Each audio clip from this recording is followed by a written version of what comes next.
fun on the horizon.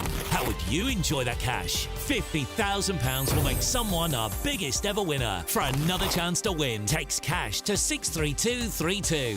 One entry costs £2 plus one standard network rate message. Or text bonus to 63232. 5 entries cost £5 plus one standard network rate message. Go to gbnews.com/win. Entries start from just £2. You can call 0903 681 3232. Calls cost £2 plus your network access charge. Or post your name and number to GB10 PO Box 8690 Derby DE1 9TT. UK only. Entrance must be 18 or over. Lines close at 6 p.m. on the 31st of January. Please check the closing time if listening or watching on demand. Good luck.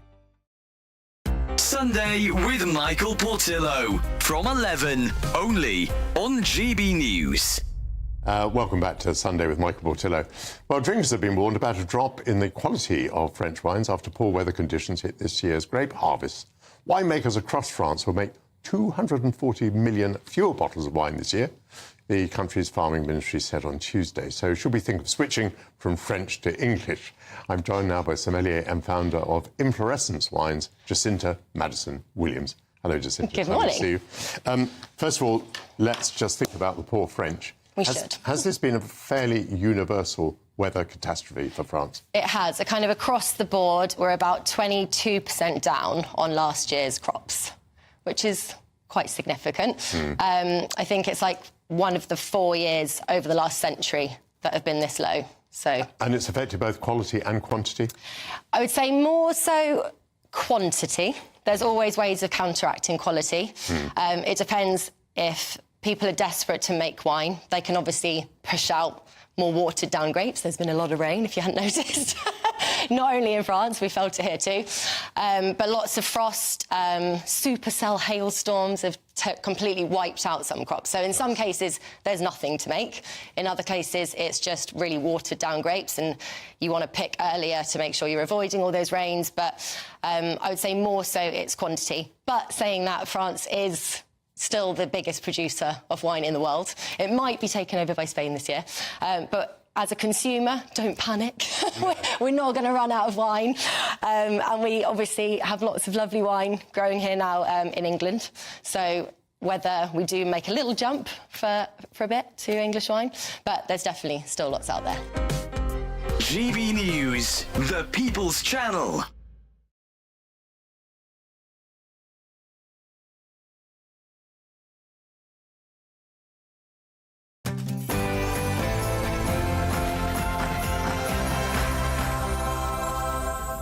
Good afternoon, Britain. It's 12 o'clock on Tuesday, the 17th of December. I'm Emily Carver. And I'm Tom Harwood. Right, well, we're going to cross live to the Old Bailey, where the father and stepmother of 10-year-old Sara Sharif are being sentenced for her murder. January 2013. For the first few years of her life, she lived with her mother, Olga Domin, and her older brother and one of her mother's sons from a previous relationship. Her older brother had been born in 2010. You, Irfan Sharif and Benash Batul began a relationship in late 2014, and by early 2015 you were living together in Woking in Surrey. Until June 2017, you, Irfan Sharif, only had supervised contact with Sara and her older brother. From then until March 2019, Sara and her brother would stay with you on weekends and during school holidays. In March 2019, Sara and her older brother made allegations of abuse at the hands of their mother, and from then on, they lived with you in your home. Eventually, the court awarded you, Irfan Sharif, custody of the 2 children. By then, 3 more children had been born to you, Irfan Sharif and Benash Batul. 2 female twins were born in January 2016. They were premature, and they suffer from autism and global developmental delay. As they grew older, their behaviour became very challenging. In December 2018, you had a son together who also suffers from ill health. Another son was born in July 2022. This means that by summer 2022, the family consisted of 2 adults and 6 children. You lived together in a small flat in West Byfleet, from 2017 until April 2023, and then in a 3-bedroomed house in Horsell, Woking. Both homes were too small for a family of this size, especially given the twins' challenging behaviour. You, Irfan Sharif, worked long hours as a taxi driver. You, Bainash Batul, spent your time at home looking after the children. The only credible evidence of events from 2019 until the period immediately before Sara's death comes from 3 sources. First, there are recovered WhatsApp messages that were sent by Bainash Batul to her sisters. Second, there is evidence from the family's neighbours and from teachers, staff and a parent at Sara's primary school. Third, there is the evidence that you, Irfan Sharif, gave after you had abandoned the lie that you had never assaulted Sara. Your evidence must, however, be regarded with a great degree of scepticism, because even after you had made admissions, you continued to conceal the true extent of your cruelty towards Sara and were not truthful about the involvement and knowledge of the others. Irfan Sharif, it is clear from the evidence that I am sure is accurate that your assaults on Sara commenced in or about 2019, soon after she moved to live full-time in the family home. From then on, Bainash Batul regularly reported to her sisters that you would go crazy and beat Sara. Sometimes she would send photos to her sisters of the bruises on Sara's body. I have seen some of the photos, and it is clear from them that you regularly inflicted serious violence on your daughter. You would also design unpleasant punishments for her, such as making her stand against a wall holding her arms up, or making the small child do sit-ups. On occasion, you woke her in the middle of the night to impose a physical punishment upon her.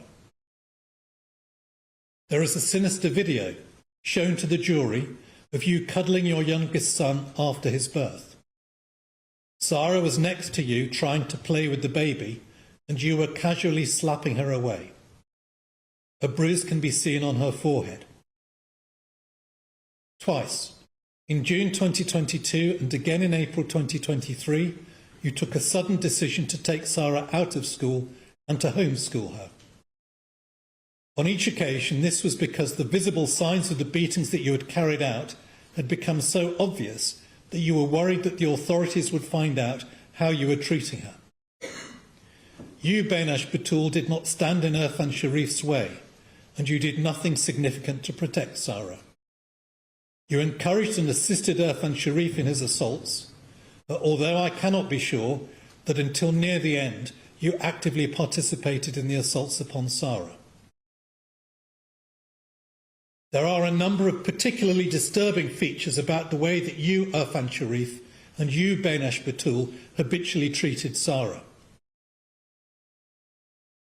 First, it is clear that Sara was singled out amongst the children for this treatment. There is no evidence of violence towards her older brother or towards her younger siblings, despite the fact that the behaviour of the twins was much more challenging than Sara's ever was. There are at least 2 reasons for this.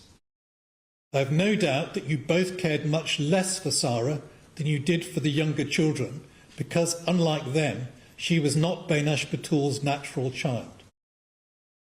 I also have no doubt that Sara was treated differently from her older brother, even though they had the same parentage, because he was a boy and she was a girl. Second, it is clear that from a very young age, Sara was treated as a skivvy in the family. From the age of 6 or 7, she was made to do the washing and to hang it up.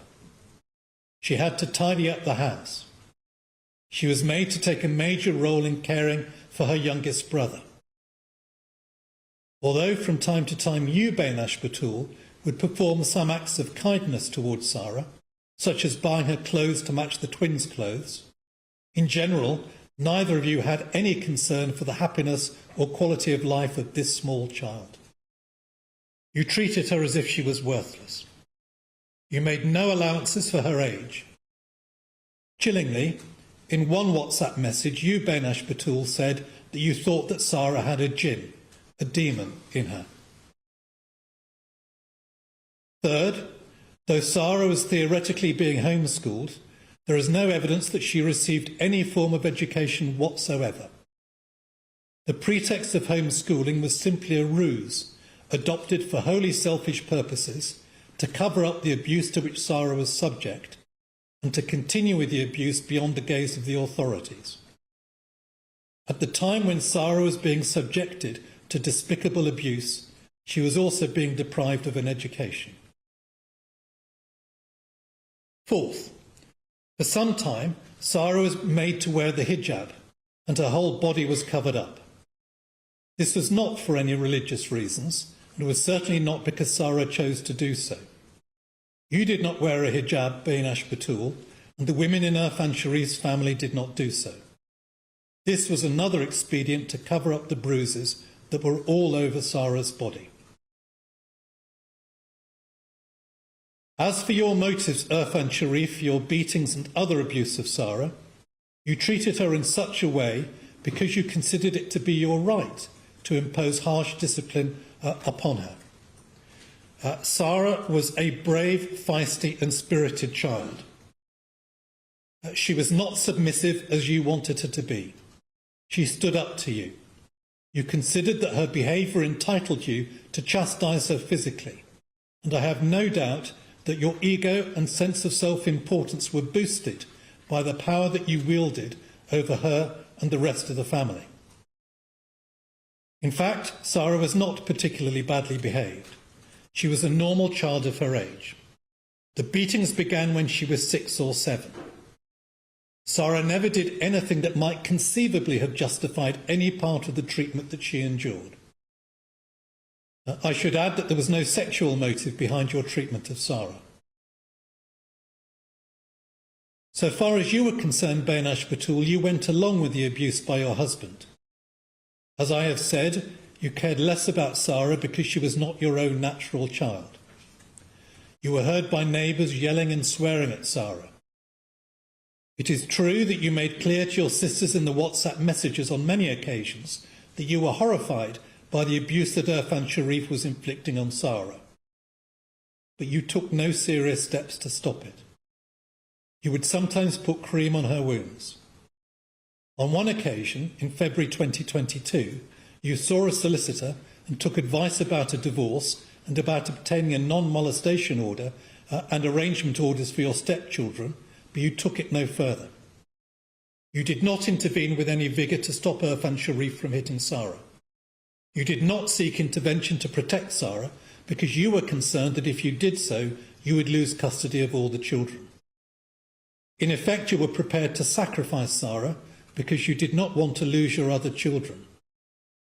Put bluntly, you did not care enough about Sara to save her. At times you took active steps to cover up for your husband. You would sometimes put makeup on Sara's bruises when she went to school to conceal them from her teachers.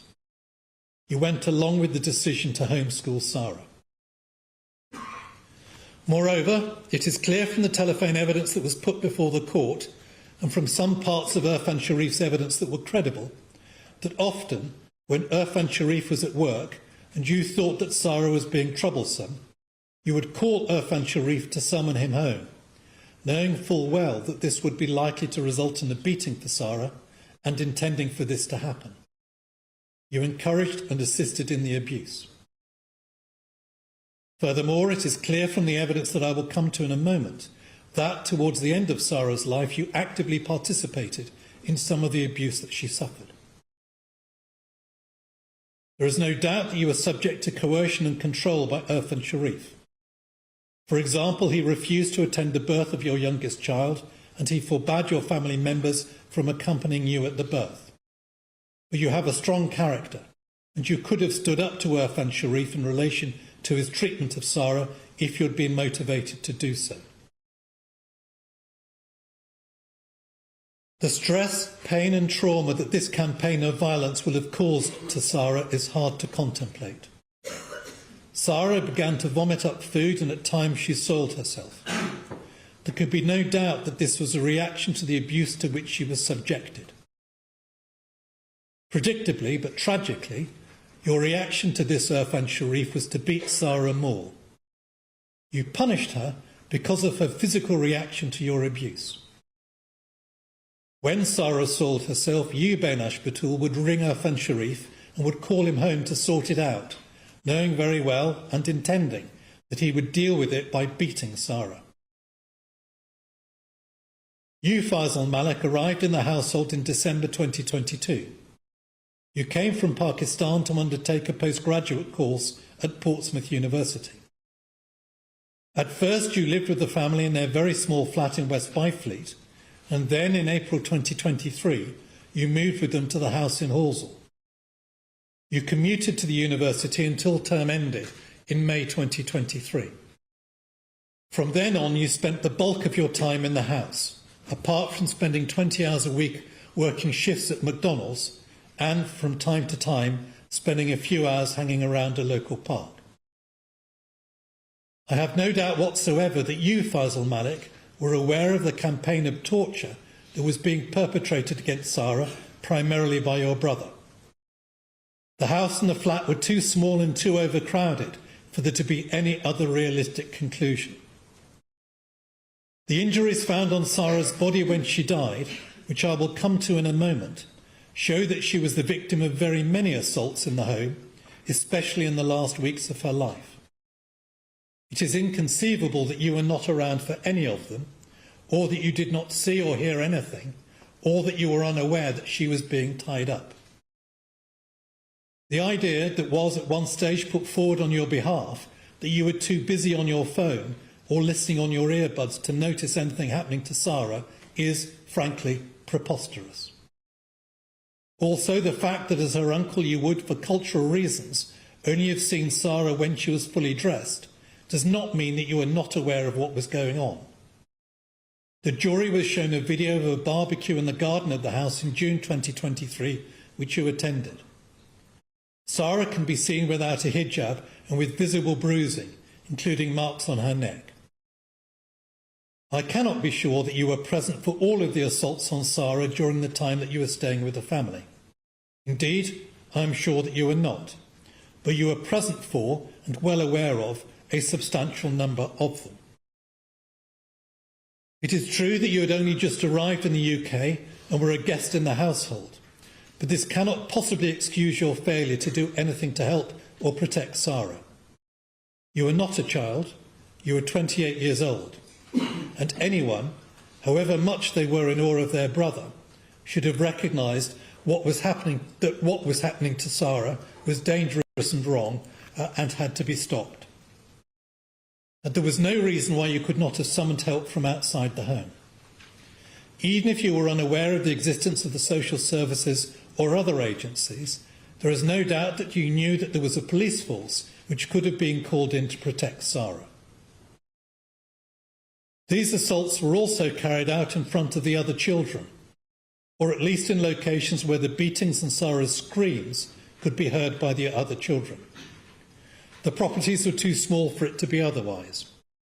It is clear in particular that Sara's older brother was well aware of the constant ill treatment of his sister and that this affected his own behaviour towards her.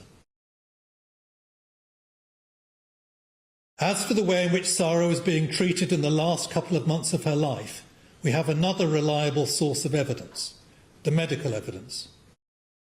This evidence was harrowing. The post-mortem evidence shows that when she died, Sara had at least 71 separate fresh injuries on her body, mainly bruises and abrasions in various places. I emphasise that these were only the fresh injuries, that is, those that were sustained in the last few days before death. Dr. Carey, the pathologist, said that he also found marks of older injuries which are not included in the 71. I have no doubt that still more injuries will have healed and will have left no mark. Sara had been beaten on her head, her face, her chest, her abdomen, and on each of her arms and legs. Some of the marks were consistent with restraints being used, in other words, with Sara being tied up. Many of these injuries had tramline markings, which show that she had been beaten with an elongated object.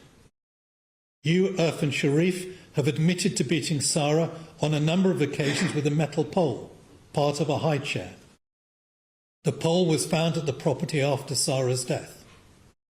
You also admitted to beating Sara with a cricket bat, which was also found at the property.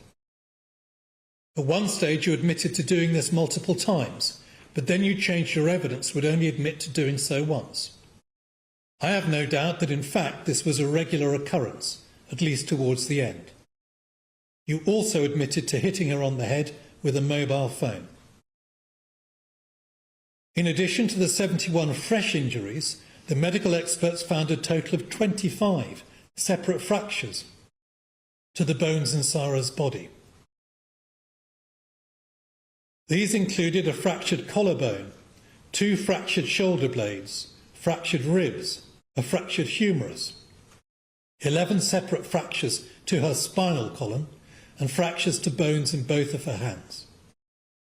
The medical evidence stated that many of these injuries were highly unusual in a child. They went beyond what would be seen in sporting injuries and were of a severity that is rare even in road traffic accidents. They would have required multiple episodes of violence, each involving a substantial degree of force. These fractures were dated variously between 8 weeks before death and 2 weeks or so before death. This is not a case of a single episode of maltreatment, therefore. This poor child was battered with great force again and again. Some of the injuries require special mention because they demonstrate the almost unbelievable torture to which Sara was subjected in the last weeks of her life. The medical experts identified a fracture in the hyoid bone in Sara's neck. This is a very unusual injury and was the result of very vigorous and energetic manual strangulation, quite possibly on more than one different occasion. Sara sustained a serious brain injury a few days before she died as the result of a blow to her head. I have no doubt that you, Irfan Sharif, were responsible for these injuries. In addition, she had 2 open burn wounds on her buttocks. These were in the shape of the sole plate of an iron and matched the iron that was found in the house. These wounds had undoubtedly been caused by Sara's buttocks being pressed for several seconds against the hot plate of the iron, no doubt as a punishment. This would have required 2 people to carry out, one to hold Sara down and the other to press Sara against the iron. I am sure that you, Irfan Sharif, and you, Benesh Batul, jointly inflicted this injury. One of the most disturbing features of this whole case is that the burns expert, Dr. Martin, said that this injury was sustained at least 2 weeks and more likely 2 to 6 weeks before death. He said that it would have been very painful. So, Sara had this terrible wound in her buttocks for a number of weeks before she died, but nobody had properly treated it or sought medical help for her. Had she lived, it would have caused permanent disfigurement. In addition, when she died, Sara had open burn wounds on the bones of the inside of each ankle. The only possible explanation for this, as is made clear by the medical evidence, is that Sara's ankles were tied and then either her feet were wrapped around a hot pipe or, more likely, boiling water was poured on her ankles. Once again, the wounds had not been treated and no medical help had been sought for Sara. The post-mortem investigation showed that Sara had 6 bite marks on her body. 5 of them were on her left arm and 1 was on the inside of her left thigh. The marks were made by an adult. You, Irfan Sharif and Faisal Malik, and Sara's older brother, each provided teeth impressions and each was excluded from being responsible for the tooth marks. You, Benesh Batul, declined to give a tooth impression, and the only possible inference is that it was you who made these bite marks. Though the bite marks were not in themselves fatal injuries, the fact that you were prepared to assault Sara in this way provides an insight into the extent to which you were complicit in and comfortable with the abuse that Sara was suffering. But the medical and forensic evidence does not stop there. It is absolutely clear that in the last few weeks of her life, Sara was tied up. She was trussed up with masking tape and with skipping rope. Even worse, she was hooded. Plastic bags were put over her head, which were then held in place with masking tape, and a hole was ripped in the plastic bag through which she could breathe. Sara's DNA and hair were found on the masking tape and in one of the hoods. This treatment of a 10-year-old child is nothing short of gruesome. It is hard to imagine how terrifying it must have been for Sara, especially as the treatment was at the hands of her own parents. It gets worse. When the bins at the house were examined after Sara's death, the police found a soiled nappy wrapped around Sara's leggings. It is clear that you, Irfan Sharif and Benash Batul, were putting Sara in pull-up nappies because she was unable to go to the toilet while she was trussed up. There was medical evidence that you would then let her stew in her own urine and faeces. Dr. Martin said that the injuries to Sara's ankles appeared to have been made worse by the fact that her ankles had been in contact with urine and faeces. This also means that the restraints were so tight that Sara's feet and ankles were pulled up so that they were in contact with her bottom. I have no doubt, in light of the evidence, that Sara will have been left trussed up for considerable periods of time, including when Irfan Sharif was out of the house, when Benash Batul and Faisal Malik were the only adults in the house. I have no doubt, therefore, that you, Irfan Sharif and Benash Batul, were jointly responsible for tying Sara up in this way, though I am sure that the idea would have been Irfan Sharif's. The medical evidence also shows that at the time of death, Sara was underweight and undernourished. The pathologist who carried out Sara's post-mortem examination, Dr. Carey, described the cause of Sara's death as being complications arising from multiple injuries and neglect. He said that the cause of death was not specific to a single injury or incident, but that the injury she had suffered cumulatively caused Sara's death. I have no doubt that Dr. Carey is right about this. I therefore reject the contention put forward at trial by the defence teams that Sara's death was solely caused by the brain injury that she suffered a few days before her death.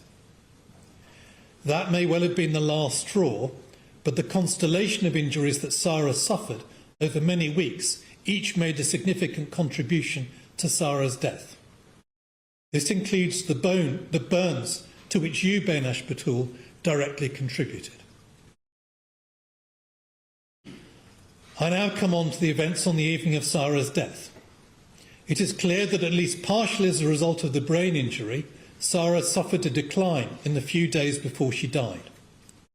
In the early evening of Tuesday the 8th of August, you, Benash Batul, saw that Sara was acting as if she was very unwell. You were worried and telephoned Irfan Sharif to come home. You, Irfan Sharif, assumed that Sara was acting up and faking illness. You did come home, but you were in no particular hurry. You stopped on the way to shop to buy some vapes. You admit that when you came home and found Sara floppy in Benash Batul's arms, you did not seek medical help for her. You did not comfort her. Instead, incredibly, you took up the metal pole and beat Sara vigorously on her abdomen to punish her for pretending to be ill. A few moments later, Sara died. The marks of that final beating were on Sara's body when it was found. You, Faisal Malik, were in the house, though probably not in the same room, when Sara died. The steps that the three of you took immediately after Sara's death were quite extraordinary. You did not call the police or an ambulance. Instead, you immediately sprang into action to protect yourselves by taking steps to flee to Pakistan with a view to abandoning Sara's body in the house. Within less than an hour of Sara's death, you were on the phone to a travel agent to arrange for flights to Pakistan for the rest of the family. The jury were played extracts from the call that you, Benash Batul, made to the travel agent, and you can be heard speaking coolly and calmly, as if you did not have a care in the world. You, Irfan Sharif, can be heard urging her to book an earlier flight. This was within minutes of murdering your daughter. The other children can be heard playing in the background. In the event, the first attempt to book flights was unsuccessful and a second booking had to be made using Faisal Malik's credit card. Then you took steps to cover up what you had done as best you could. I've no doubt that all of you were engaged in this. Sara's body was washed, put in clean clothes and placed in a bed. The leggings, nappy, masking tape and hoods were put in bins. OK, you're listening to the sentencing of Sara Sharif's father and stepmother for murder. We apologise for any distressing content. And partly next to the bins, alongside the other items. Part of the uniform was soaking wet. You, Irfan Sharif, removed the Ring doorbell to hide any video evidence. There is some evidence to suggest that a pressure washer may have been used to clean Sara's body in the backyard of the house, but I cannot be sure of this. You, Irfan Sharif, left a note on Sara's body saying, "Whoever sees this note, it's me, Irfan Sharif, who killed my daughter by beating. I am running away because I'm scared, but I promise that I will hand over myself and take punishment." Most of this was true, but the promise was not, as you've done everything you could since the date of Sara's death to avoid punishment for your crime. The following morning, the three of you took all of the remaining children and drove to Heathrow Airport. You stopped on the way, Benash Batul and Irfan Sharif, to withdraw substantial sums of money in cash from your bank accounts. You then flew to Pakistan. You had no concerns for your other children. You took them away from their friends and relatives in England and the only place they'd ever lived, because you were seeking to escape justice. You have taken no steps to assist in their return to the UK, and they are still in Pakistan. The twins have been deprived of the specialist educational support that was arranged for them in the UK. Upon your arrival at Islamabad, you, Irfan Sharif, rang Surrey police. You were tearful. You told the police dispatcher that you had killed your daughter and that her body could be found at the house in Horsell. You said, "I did legally punish my daughter and she died." Even then you were trying to minimise what you had done. You said that you intended to hand yourself in, but you did not tell the police dispatcher where you were.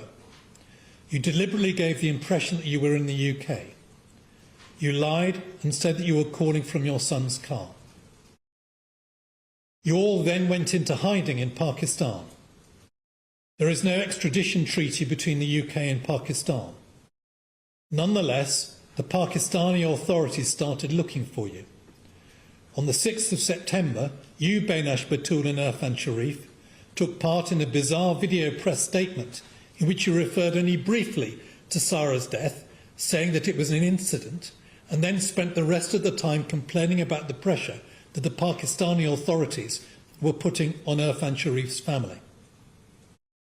Eventually, on the 13th of September 2023, the three of you flew back to the UK. Though you returned voluntarily, I am satisfied that none of you did so because you decided to own up to what you did. Rather, you left because Irfan Sharif's family instructed you to do so as a result of the heat that you were bringing down upon the wider family. You each intended to brazen it out. None of you answered any questions in police interview. I now come on to say something about Sara. Photographs of her have been widely published. She was a beautiful little girl, somewhat small for her age. She was full of personality. She adored her baby brother and cared for him lovingly. Her mother, Olga Domin, said that Sara was always smiling and had her own unique character. A teaching assistant at her primary school said, "Sara was a bubbly, confident, chatty and engaging child. She would sometimes approach me and do a dance, sing something or put on a show. She was always happy in school and you always knew when she was in the class. She had a spark. She was a little feisty, and if she had an opinion, she would want to voice it and wasn't afraid to answer back. It is clear that Sara stood up for herself and remained positive and cheerful in the most terrible circumstances. She was a very courageous little girl with an unquenchable spirit. She loved to sing and dance. The jury was shown a video of Sara dancing in front of the TV a few days before she died. It is clear that by this stage her mobility was impaired, but despite everything, she smiled at the camera. Amongst the most heartbreaking pieces of evidence in this case were a short story that Sara wrote, which described you, Benash Batul, as a queen who is beautiful and young, a birthday card in which she said, "Happy birthday, Dad, I love you so much," and a letter that she wrote to you, Irfan Sharif and Benash Batul, in which she apologised for answering back and said, "Please forgive me, I am so sorry." The reality was that abuse, which for anyone else would be exceptional, had become normalised for this little girl. She had known nothing else for much of her life. You, Irfan Sharif and Benash Batul, had persuaded her that she deserved the treatment that you meted out to her. A moving victim impact statement was read to the court from Sara's mother, Olga Domin.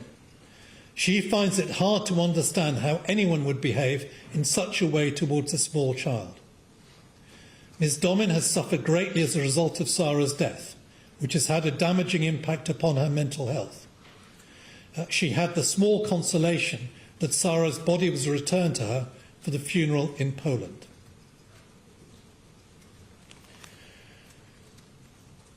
The events in this case, and in particular the fact that Sara's school had raised safeguarding concerns, and the fact that Irfan Sharif was previously on the radar of various authorities as an alleged perpetrator of domestic abuse, inevitably raised questions about whether more could have been done to prevent the tragic consequences in this case. However, it is not my role to express an opinion on this matter, and in any event I do not have sufficient information to do so. That is not the purpose of the sentencing exercise. The primary responsibility for the death of Sara rests squarely with the three of you who are before me for sentencing. I will, however, make one comment. This is that this case brings into sharp relief the dangers of unsupervised homeschooling of vulnerable children. When they felt they needed to, you, Irfan Sharif and Benash Batul, were able to hide the abuse that Sara was suffering by the simple expedient of announcing that she was to be homeschooled. Of course, there are many cases in which parents take their children out of school for periods of homeschooling for good reasons and with the best of intentions, but this case starkly illustrates the dangers. It is a matter of concern that parents who are abusing or who have malign intent towards their children appear to be able to homeschool more or less at will and without supervision. I now move on to the matters that I have taken into account for sentencing each of you. I will start with you, Irfan Sharif. As I have said, the only sentence that I can pass is a sentence of life imprisonment, but I must also set a minimum term. The first step is to identify the appropriate starting point. Your offending does not come within the class of offending for which a whole life order would be appropriate. The next question is whether the starting point for the minimum term should be 30 years. This is the starting point where the court considers that the seriousness of the offence is particularly high. Schedule 21 to the Sentencing Act 2020 gives examples of cases that would normally justify a 30-year starting point. Your offending does not come within any of the specific examples set out under this category in Schedule 21. These include murders involving sexual and sadistic conduct. However, the list in paragraph 3 of Schedule 21 of examples of cases that justify a 30-year starting point is not exhaustive. The way that you treated Sara, culminating in her murder, means that your conduct was of such a seriousness as to warrant a 30-year starting point, even if the word sadistic is not precisely apt to describe it. it bears comparison with the other types of murder set out in Schedule 21, paragraph 3, which justify a 30-year starting point. You plainly derived grim satisfaction from your campaign of violence against Sara. The starting point, therefore, is 30 years. However, the starting point is not the end point. I must also take into account the aggravating factors and, if and to the extent that there are any, the mitigating factors in your case. I say immediately that consideration of these factors will result in a substantial uplift from the starting point. Beginning with the aggravating factors, I will start with those that are specifically referred to in Schedule 21. In my judgment, these are they. First, your victim was particularly vulnerable due to her age. Sara was only 10 years old when she died and was 6 or 7 when your campaign of violence began. Second, the mental and physical suffering inflicted on the victim before death. This was extreme. I've already referred to the injuries that were inflicted on Sara, mainly by you. The assaults went on for around 4 years. They were accompanied by other acts of cruelty which meant that Sara must have been in a constant state of terror. You treated her as a skivvy. You took her out of school to conceal what you had done and then made no effort to educate her. The stress caused by your treatment meant that the poor child was vomiting and soiling herself, only to find that this provoked further punishment by you. In the last few weeks, Sara was tied up, was even hooded, by a grotesque combination of parcel tape, rope and a plastic bag. She was not even allowed to go to the toilet, but was put in pull-up nappies and was left to wallow in her own urine and faeces. For those listening on the radio, we're listening to the sentencing of those involved in the death of Sara Sharif and apologise for the distressing content. Third, the abuse of a position of trust. The ill treatment took place in Sara's own home. You were her father. You should have been her protector. It is hard to imagine a more serious breach of trust. I should add that I bear in mind the overlap between this aggravating factor and the aggravating factor relating to vulnerability due to age. There are other non-statutory aggravating factors. They are these. Fourth, I have no doubt that you singled out Sara amongst your children for harsh treatment because she was a girl and because she was not a child of your current marriage. Also, because she was prepared to stand up to you. Fifth, you used weapons, including a cricket bat, a metal pole, a hot iron and boiling water. Sixth, you also used restraints, mainly consisting of packing tape and hoods made out of plastic bags. Seventh, the assaults took place in front of and or within the hearing of the other children in the family and will have had a brutalising effect upon them. There was a suggestion during the trial that you may have recruited your oldest son to assist with the torture of Sara, but I cannot be satisfied that this happened. Nevertheless, it is clear that your oldest son was encouraged to bully Sara because you made clear to him that she was inferior to him. Eighth, when you came home on the 8th of August 2023 and found Sara very close to death, you did not call an ambulance or seek medical help. Your first reaction was to beat her with a metal rod for causing trouble. She was still conscious.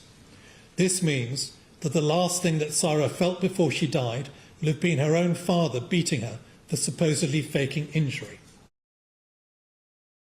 Ninth, as soon as you realised that you had murdered Sara, you fled abroad. I do not accept that when you did so, you genuinely intended to return and face the music. You went into hiding in Pakistan and would still be there if your family had not pressurised you to return. When you returned, you denied everything until 6 days into your evidence at trial. 10th, you disposed of evidence linking you to the crimes by getting rid of the mobile phones belonging to the 3 adults and by removing the Ring doorbell from the front of the house. 11th, in your attempt to escape, you uprooted your other children and took them to Pakistan, knowing that the twins have special needs which were being addressed by special educational provision in the United Kingdom. 12th, it is a major aggravating factor that in the period leading up to trial and for the first 6 days or so of your evidence, you tried to place the blame entirely on Benash Batul for acts that you knew very well that you had done, or had mostly done. 13th, I am satisfied that you assaulted former partners and a partner's child and had behaved in a controlling or coercive manner towards them, though you have no convictions for this.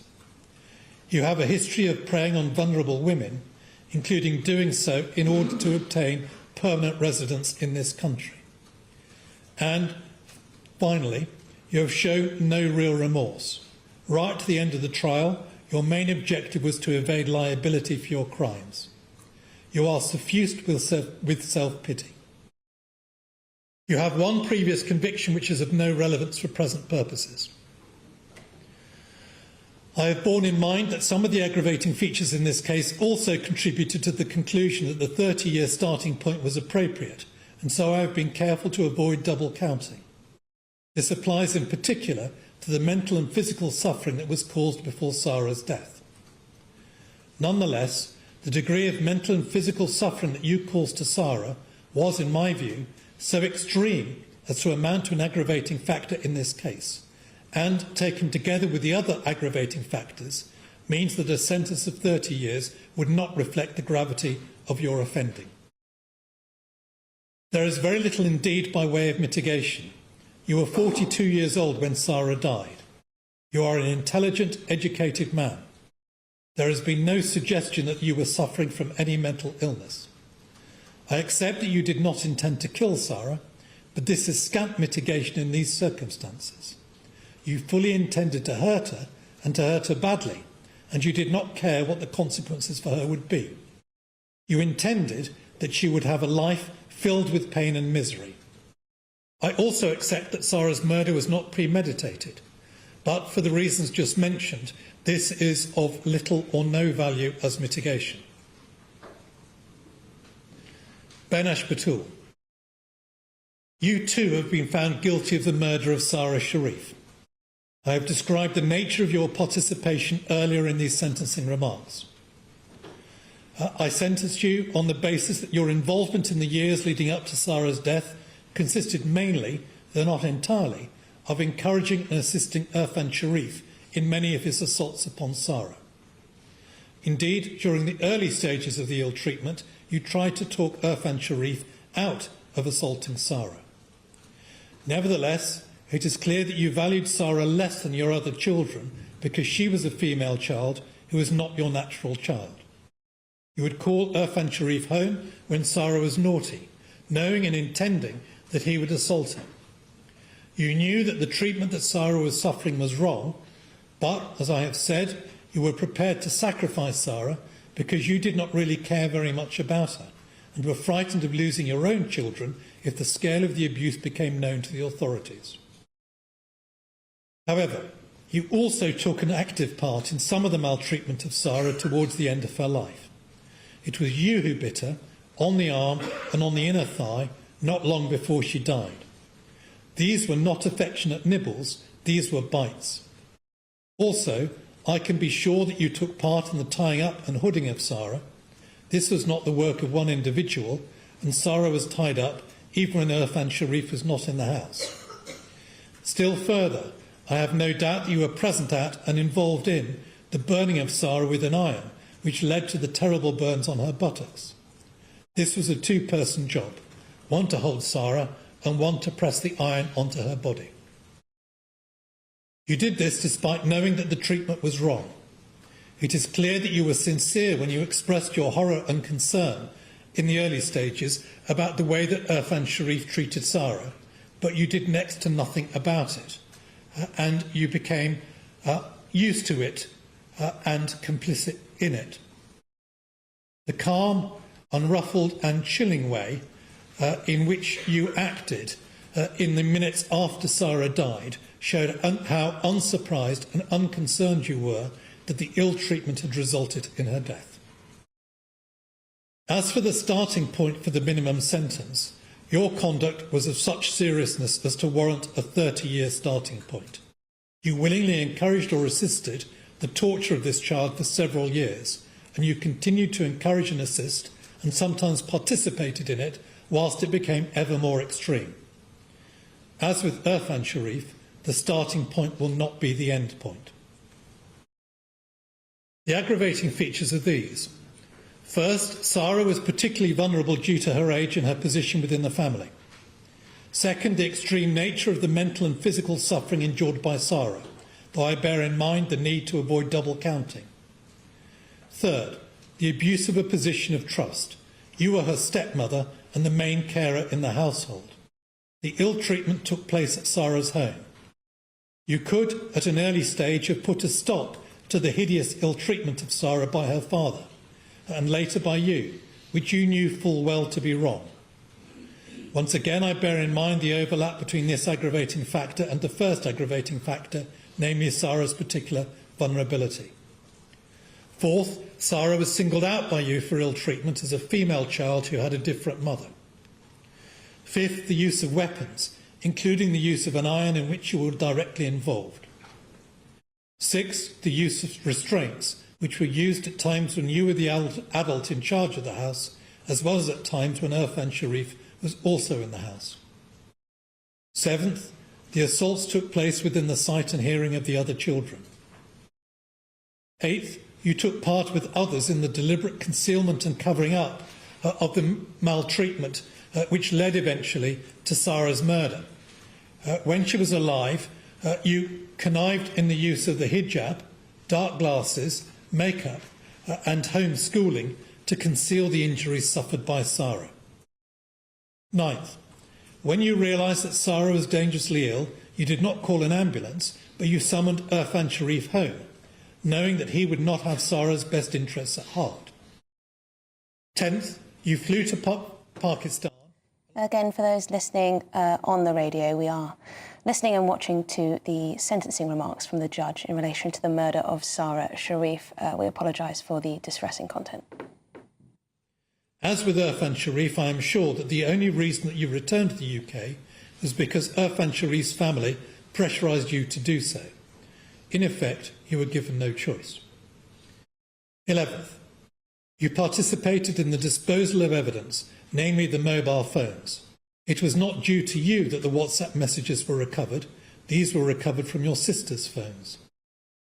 12th, you uprooted your other children and stepchild from their home and their life to facilitate your escape, thereby depriving your children with disabilities of the support that was being provided to them. And 13th, notwithstanding what has been said on your behalf today, you have shown no credible remorse. Unlike the position in relation to Irfan Sharif, in your case there are some significant mitigating features. These are: 1. You were not the prime mover in the assaults upon Sara. This was Irfan Sharif. Though, as I have said, you did take part in inflicting some horrible injuries on Sara, in the main your role was the secondary one of assisting and encouraging Irfan Sharif in his actions. 2. Unlike your husband, you did display some very occasional acts of kindness towards Sara. You sometimes put cream on her injuries, and you would sometimes buy her nice clothes or treat her well. On the whole, however, she was treated by you as the family's servant, despite her very young age. 3. You were in a coercive and controlling relationship. You were vulnerable when you first met. He was considerably older. You were under cultural and family pressure to obey your husband and to follow his lead. I have no doubt that you feared Irfan Sharif and felt trapped into staying, especially as your father had disowned you and your family were encouraging you to stay with him, regardless of how badly he treated you and the children. You were yourself the occasional victim of abuse by Irfan Sharif. There is a reference in the WhatsApp messages, but only one, to Irfan Sharif hitting you. 4.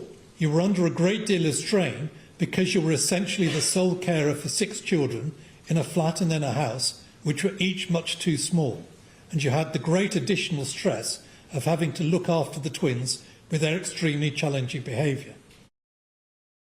5th, I also accept that you had a difficult, strict and religious upbringing. Indeed, you'd been held captive by family members for some years previously, because they considered that a previous relationship had brought shame on the family.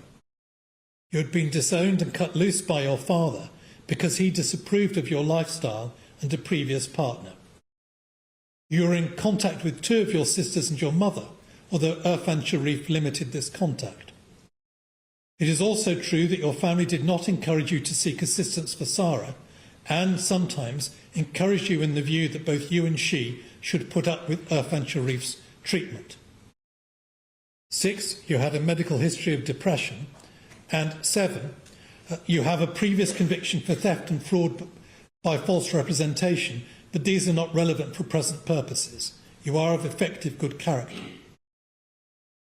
However, the impact of much of this mitigation is limited. Whatever your personal predicament and personal circumstances, you should have taken steps to stop this torture of a small child, instead of encouraging and assisting and sometimes participating in acts of extreme cruelty over a long period, knowing that they were very wrong. You are a strong-willed adult, aged 29 at the time of Sara's death, and you are not so cowed by Irfan Sharif's treatment of you that you were effectively prevented from speaking up. You could think for yourself, as is shown by the fact that you did, in 2022, seek advice from a solicitor about a divorce and custody of the children. You took a positive decision not to seek help for Sara because you did not want to lose your other children, but this cannot possibly amount to significant mitigation.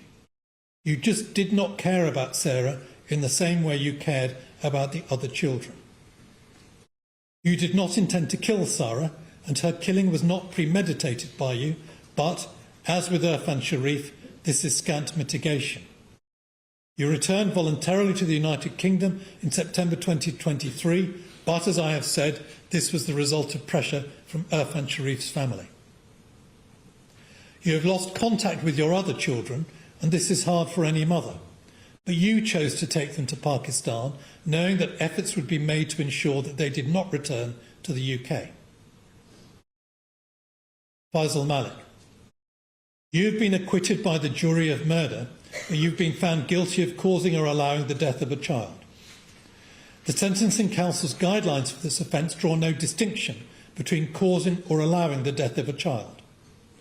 However, I sentence you on the basis that you did not yourself cause Sara's death, but rather your offending consisted of failing to take reasonable steps to protect Sara from the risk of serious physical harm being caused to her by the unlawful acts of Irfan Sharif and Benash Batul.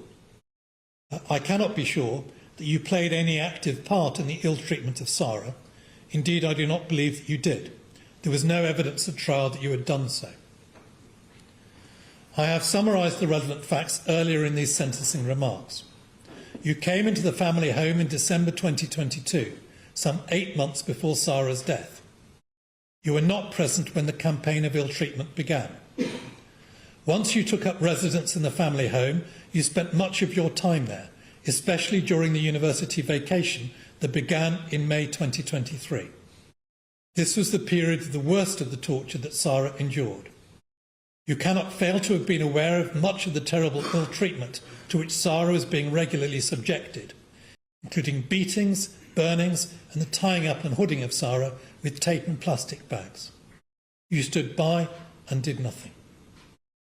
I have no doubt that your offending falls within Category 1A, very high culpability in the relevant sentencing guideline. Very high culpability is indicated by the extreme character of one or more of the culpability B factors. Well, we of course are listening to the sentencing of those involved in the horrific murder of Sara Sharif. Also listening is the barrister Stephen Barrett. And Stephen, we just wanted to ask you, have you ever seen a case as horrific as this?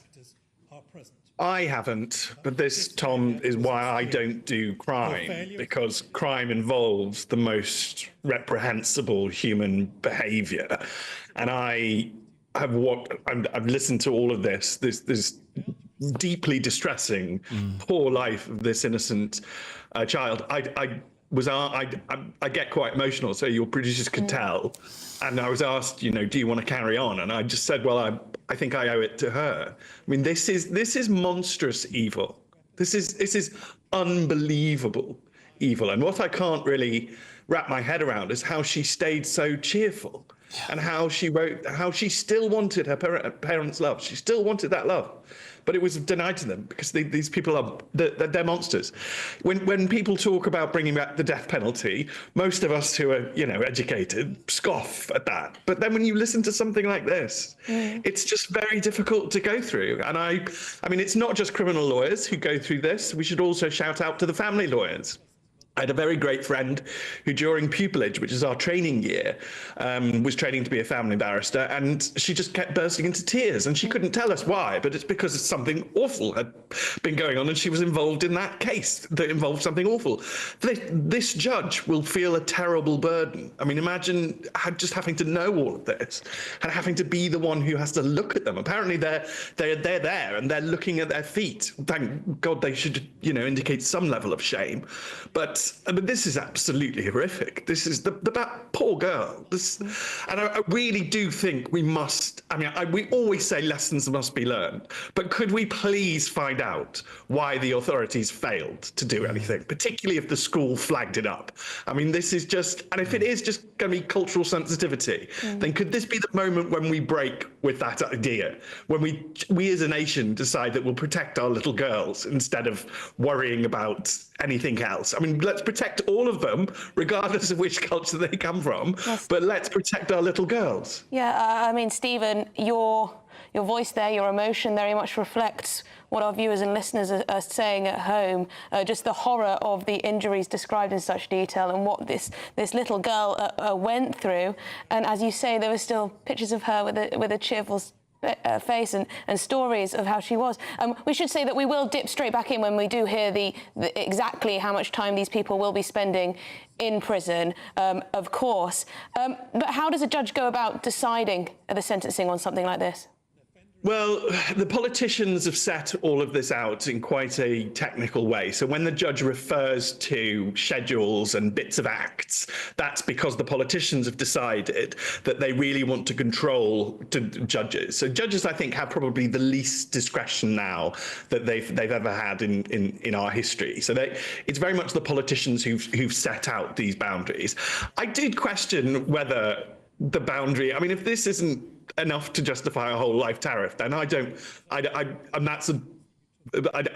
want to know what type of case it is, and I never want to hear about that case because it will be just so traumatic as to be untrue. I worry that the politicians don't necessarily reflect the will of the people. I've thought this for a while. There's been a number of instances we've had with sentences. I believe we're hearing now what the sentence is. Stephen, let's go straight back. Afan Sharif, for the murder of Sara Sharif, I sentence you to imprisonment for life. Taking account of all the relevant circumstances and the aggravating mitigating factors that I have set out, the minimum term will be 40 years. Benash Batul, for the murder of Sara Sharif, I sentence you to imprisonment for life. Taking account of all the relevant circumstances and the aggravating and mitigating factors that I have set out, the minimum term will be 33 years, less the time that you have spent on remand. For the offence of causing or allowing the death of Sara Sharif, I sentence you to imprisonment for 16 years, less the time that you have served on remand. You will serve up to 2/3 of your sentence in custody. You will serve the remainder on licence. You must keep to the terms of your licence and commit no further offence, or you will be liable to be recalled, and you may then serve the rest of your sentence in custody. You may take them down.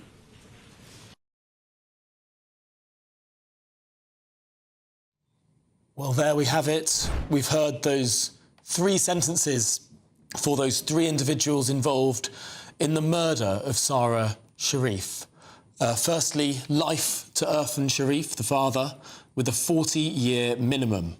Secondly, life for Benash Batul, the wife of Afan Sharif, with a 33-year minimum. And 16 years for Faisal Malik, the uncle, where 2/3 of that must be spent behind bars. Well, if we can bring back Stephen Barrett to react to those sentences, some of the most severe sentences we've heard for a long time. They needed to be. They absolutely needed to be. I mean, I couldn't. There's no way. I mean, I think there would be a national outcry if these sentences weren't very serious.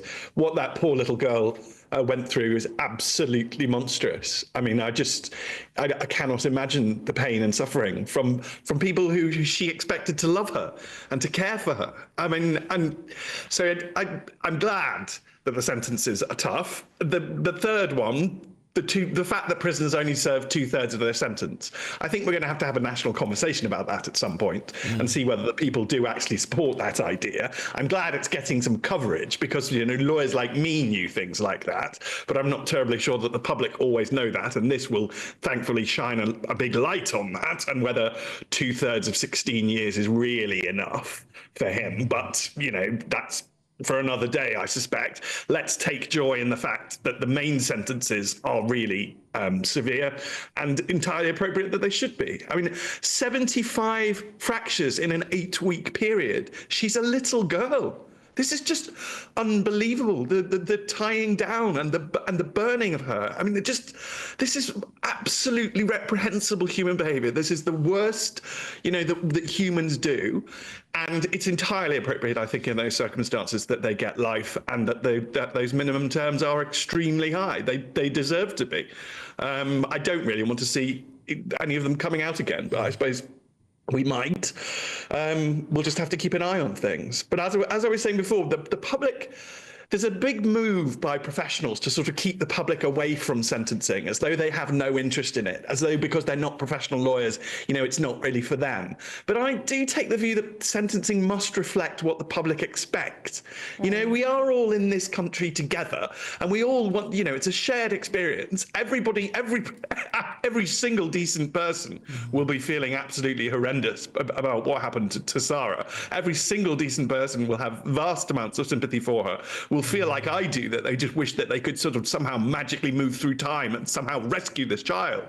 But therefore, we are all vested in this, and we should have a say in sentencing, and it should reflect what we expect as the people of this country, because, you know, that's the basis of society. And I've never really ascribed to the idea that you just sort of hive all this off to experts in a sentencing council and they make those decisions. I think the public need to be involved, and this is another good opportunity to call for more public involvement in these issues. We all care about what happened to this child. You know, this is, and the other one is, let's, you know, come together as a nation and recognise that all of our kids are, in a way, all of our kids. You know, they are all children of Britain, and they do all matter. Or, you know, regardless of anything else, any other background or feature, they all matter equally.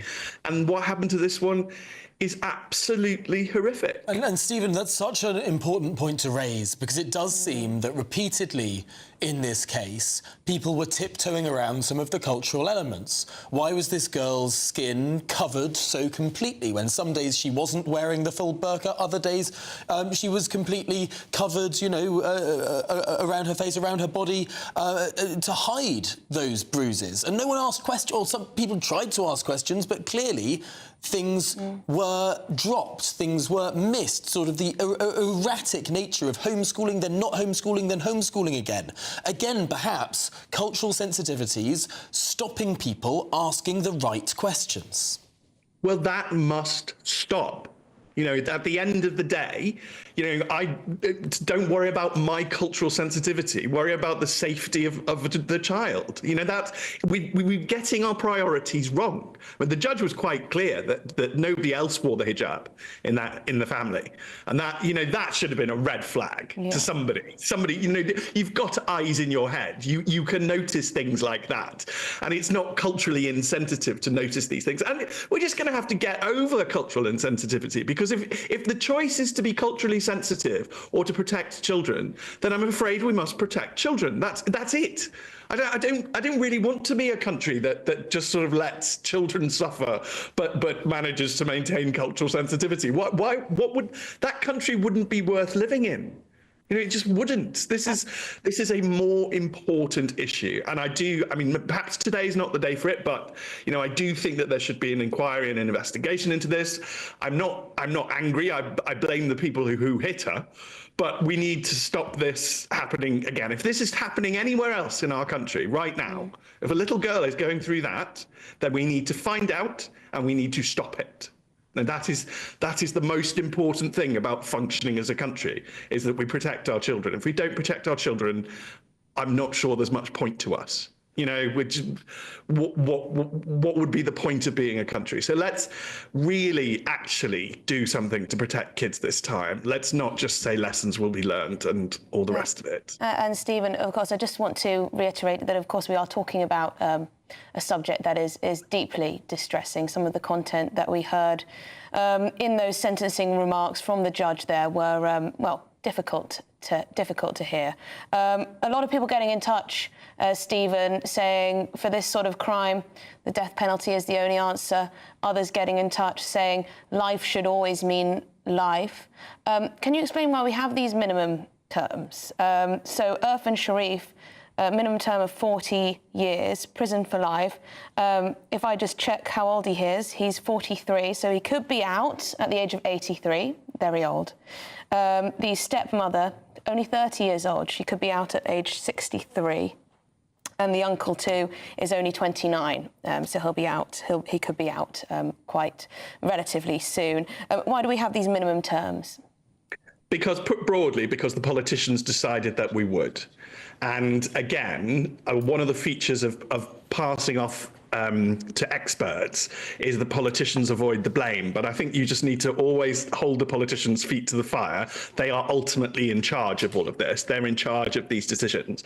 And I mean, I don't personally support the death penalty myself for the same reason I don't support assisted dying. I don't think the state should be empowered to kill any of us. But I understand fully why everybody's coming from it. And by goodness, is this testing my belief that I'm making the right decision by not backing the death penalty. So I completely understand anybody who's writing in or texting to say, bring it back. Yeah, I get it. This is the case that would cause that. Life should mean life. I mean, I agree. In the defense of the politicians, these minimum terms came in because life wasn't meaning life. And the politicians sort of tried to make life at least mean something. And so that's why you've got this 40-year thing, which is, I mean, I like the 40-year minimum, but we could have a system where life just meant life. That's entirely possible. What the politicians do is it's very expensive to keep people in prison, so they don't want people in prison. I mean, let's admit that's what we're actually doing. And that's a sad indictment of where we are. Stephen Barrett, we're going to leave it there, but thank you so much for joining us and talking us through this horrific and timely case. Thank you very much. Thank you. OK, well, we're going to bring in Charlie Peters, our national reporter, who's at the Old Bailey. Charlie, tell us what you've heard from inside the court. Well, I'm not sure how much of those sentencing remarks you heard on the channel, but they were extraordinary, extremely lengthy as well, well over an hour, the longest sentencing remarks I've certainly ever seen and heard. And they were delivered with some palpable emotion as well. You could hear Mr. Justice Kavanagh reacting on his reflection on the case. He was the trial judge for this 8-week trial, which has seen those 3 defendants sent down. Irfan Sharif with a 40-year minimum life sentence, Baynash Batul 33 years, Sara Sharif's stepmother, and Faisal Malik being sentenced to 16 years for causing or allowing the death of a child. Now, during those proceedings and the sentencing remarks we heard, there was a lot of reflection on that trial. That was the length of the trial that we had, but also a tribute to Sara towards the end, because as you can understand, Tom and Emily, this court, the Old Bailey, has heard appalling trials of the most horrendous nature over the years. But Mr. Justice Kavanagh said that of all of those trials, this is probably one of the most harrowing he's ever endured, and certainly the court has experienced. He also made reference to the fact that judges had to be very careful with their language, and despite the care that he'd taken, he felt he had to use the term torture to describe what Sara Sharif endured. And describing that harrowing ordeal required him to go over the many aggravating factors behind these sentences he's passed down. That is the fact that Sara Sharif was abandoned and had no escape from the torture that she endured. There were well over a dozen aggravating factors for both of the murderers, her father and her stepmother, and some of the detail was truly appalling. Detail that we heard extensively in the course of the trial, but to have it all summed up so forensically over an hour, well, it's no surprise that there was quite a lot of emotion in the court as those sentences were handed down. When Irfan Sharif received his 40-year minimum term, I heard above me some cheers in the public gallery. The judge told them to be quiet, but we heard some more cheers when Benash Batul was sentenced to 33 years. From my position in the court, I could see some visible emotion on her face. She was crying when she was found guilty by the jury last week on the 11th of December. Today, less emotional, but visible pain in her eyes as she was sentenced for those crimes. Irfan Sharif bowing towards the blue carpet in the dock, as he did consistently during the trial as well, avoiding the eyes not only of the judge, but also crucially of the jurors, because 3 members of the jury who'd been discharged on the conclusion of the trial and indeed their guilty verdict, they returned today to see this sentencing take place, and much of my time in the court was spent just watching their reaction, because they were so visibly moved by the fact that finally they were seeing some justice being delivered for this 10-year-old girl who was cruelly and brutally stolen from this world. And one of them regularly crying during some of the details, wiping away tears from her face during some of the details that were raised, particularly when Mr. Justice Kavanagh referred to the fact that Sara Sharif was forced to wear a hijab to conceal her injuries. There was also emotion on the faces of the jurors when Mr. Justice Kavanagh referred to the fact that Sara was targeted because she was a girl. There were 6 children in that family, but only she received that level of appalling, brutal, torturous campaign of abuse because of the fact that she was a girl, and also because she was not the natural child of Benash Batul. She was a stepchild. The other children mostly of Benash Batul's heritage. However, there was an older brother who was also a stepchild who didn't receive the same abuse because he was a boy. Sara Sharif, a 10-year-old girl, was abused horrendously, but some positive memories of her were also heard today, with the judge finishing his lengthy remarks before sentencing by saying that she had a beautiful smile, she was feisty, and also hearing from her actual mother, Olga Damin, who said that she was now an angel in heaven. Well, Charlie, thank you so much for bringing us that, for being there in the courtroom for us, and also that detail of those 3 jury members who decided they didn't have to be there, but they decided they needed to be there to hear this today. Charlie, thanks so much for your report. Absolutely. Well, we're going to take a very quick break. We'll be back in a second. This is Good Afternoon Britain on GB News.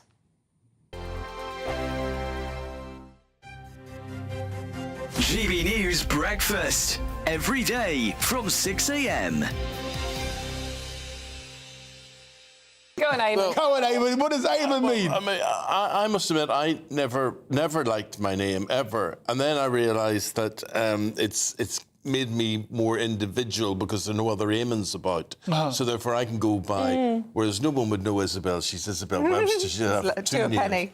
But it's all Bill means something like light or But I was named after the TV presenter. My mother was in hospital, couldn't think of a name, and the TV presenter Eamon Andrews popped up on the television, and she said, "Oh, he's got hair like my Eamon," and she called me Eamon after him. Oh, lovely! Oh, that fantastic! That may have determined what I ended up doing. My mum said if I was a boy, I would have been called Marius. Marius? Which I think is quite a weird choice. It's Marius a weird Webster. one. I'm forever grateful. Whatever you call a child, however weird or strange, whatever, the child becomes that name. So over half of us judge people instantly on their name. So we make assumptions on people based on their name. I'm not sure I do, but I mean, you mentioning you changing your name from an African name to a more anglicised name. No doubt about that. So there's no doubt about that. Like, you know, if I'm on the blower, I sound like a London boy. Yeah. But I turn up as Keezy. Boy, mate, you don't belong around here. Yeah. That was what it was like 50 years ago. You know, now, I mean, and like even today. So sometimes today, like, I get some speaking engagements, and I will wear my traditional wear because, you know, I've accepted keys there, my African heritage. And then the abuse you get on social media, you're not British, call yourself English, mate. No. You know, and you get all sorts of lyrics. So a name, when a name says your ancestry is from another part of the country, part of the world, it can be detrimental. GB News, the People's Channel. Join me, Nana Akwe, for an informative, interactive news programme with a difference. It's fun. No, he didn't say that, Dave. I'm so surprised. I think there's an element of truth to that. Join me from 3 p.m. every weekend, only on GB News, Britain's news channel.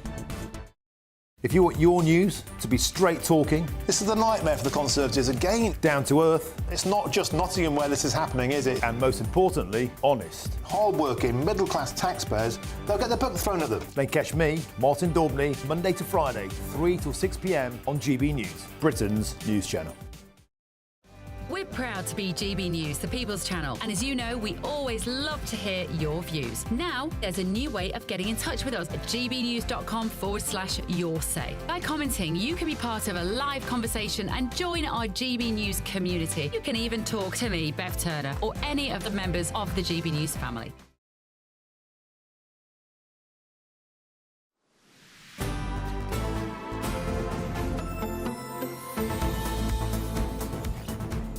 Merry Christmas, Britain. It's 18 minutes past 1 o'clock. Now, we're going to move to European news because Brussels is taking the United Kingdom to the European Court of Justice. Yes, they really can still do that, extraordinarily. It's over apparently breaking the terms of the Brexit deal.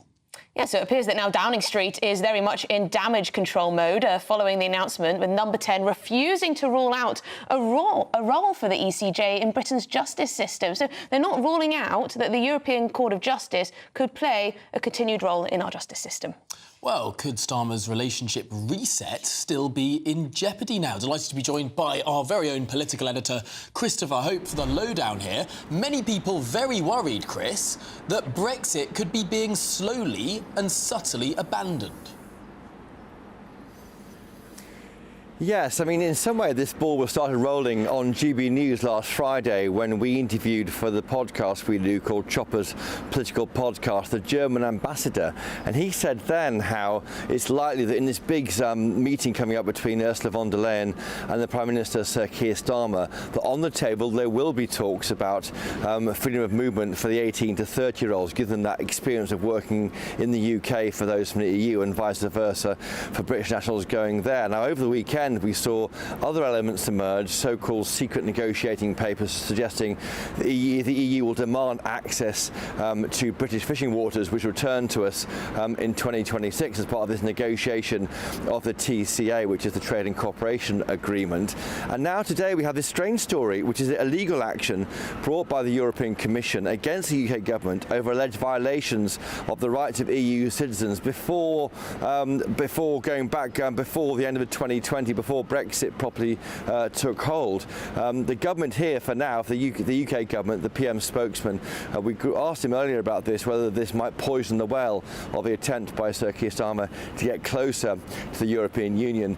And he said very clearly, we're not going to look back, we can't comment also on individual cases, but looking forward, he says, the government is focusing on rebuilding, making a positive approach with the EU, making Brexit work for Britons, he says. And we're looking forward, not backwards, rebuilding our ties with the continent.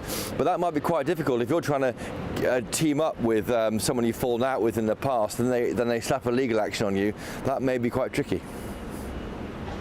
I just want to know why Brussels are doing this now. Why are the European Commission making these moves at this very moment? I guess maybe a clock is ticking. It goes back to a period of time before the UK formally left the European Union. But of course, since then, there's been a change of government. There's a new European Commission just recently took over after those European elections in the summer. That could be part of it. I think the Commission's been in post for about 3 weeks now. It might be in the AOB pile, the any other business pile, yet to be addressed. But this government, for what it's worth, the Labour government, is looking forward. Nick Thomas-Symonds now, he's in the Cabinet Office.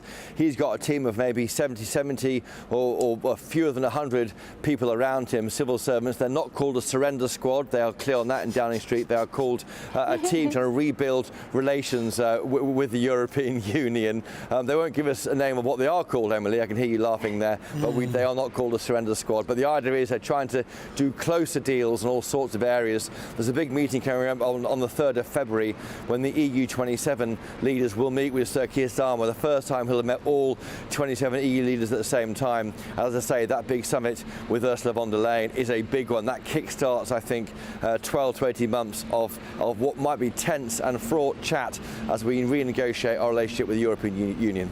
Chris, I can almost hear those conversations between you and your colleagues in the lobby and the Prime Minister's spokesman there. Is it a surrender squad? No. Is it 100 people? No. Is it more than 70? I won't comment. I can just imagine the back and the forth and the back and the forth. But my goodness, it's a substantial number of civil servants now working to create these ties, to do these deals to a continent where the two largest countries have just had their governments collapse. Germany's having new elections now in February. The French have had one Prime Minister go and another one in, and with huge instability in their legislature. And the European Union as a whole is not growing. Meanwhile, the United States of America is going gangbusters with 4% growth. I mean, what kind of leads the government to make these choices to tie the UK more closely to a continent in chaos rather than a country that seems to be doing rather well? And that is the debate facing every Prime Minister going back decades. You get closer to the US or to the continent of Europe, or now it's called the European Union by and large. And what's happened for Sir Keir Starmer? He came into power, didn't he, back in July, and it looked pretty clear that Olaf Scholz, one of his old friends, I saw them embrace, in a very friendly way in Washington at the NATO summit I was at. I watched them, how well they got on, of course, Macron too. And those big power brokers have faded away, and now the person everyone thinks about as the Queen of Europe, if there is one, is Meloni in Italy, with her tough line on migration, her friendship with Elon Musk and Donald Trump to an extent, because we understand she's been invited to the January 20th inauguration, the big ticket next month if you're on the world stage. I should say Miguel Berger, he's the German ambassador. He has just put out a note on social media. He says that the tabloids are getting overexcited about a paper circulated by the current EU presidency outlining EU interests in the talks with the UK government.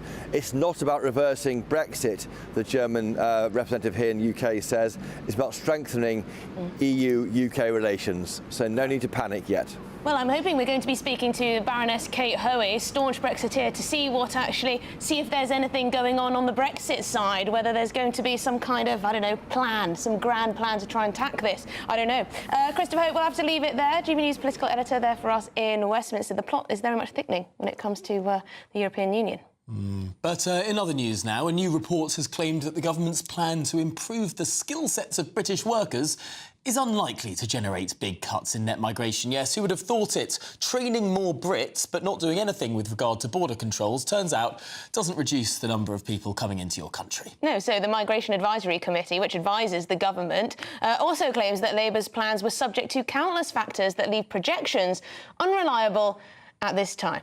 OK. Well, shall we get some more now with the director of the Next Generation Centre at the Adam Smith Institute, Sam Bidwell. Sam, are you surprised that simply upskilling people who are already here will have a negligible impact on those who choose to come here?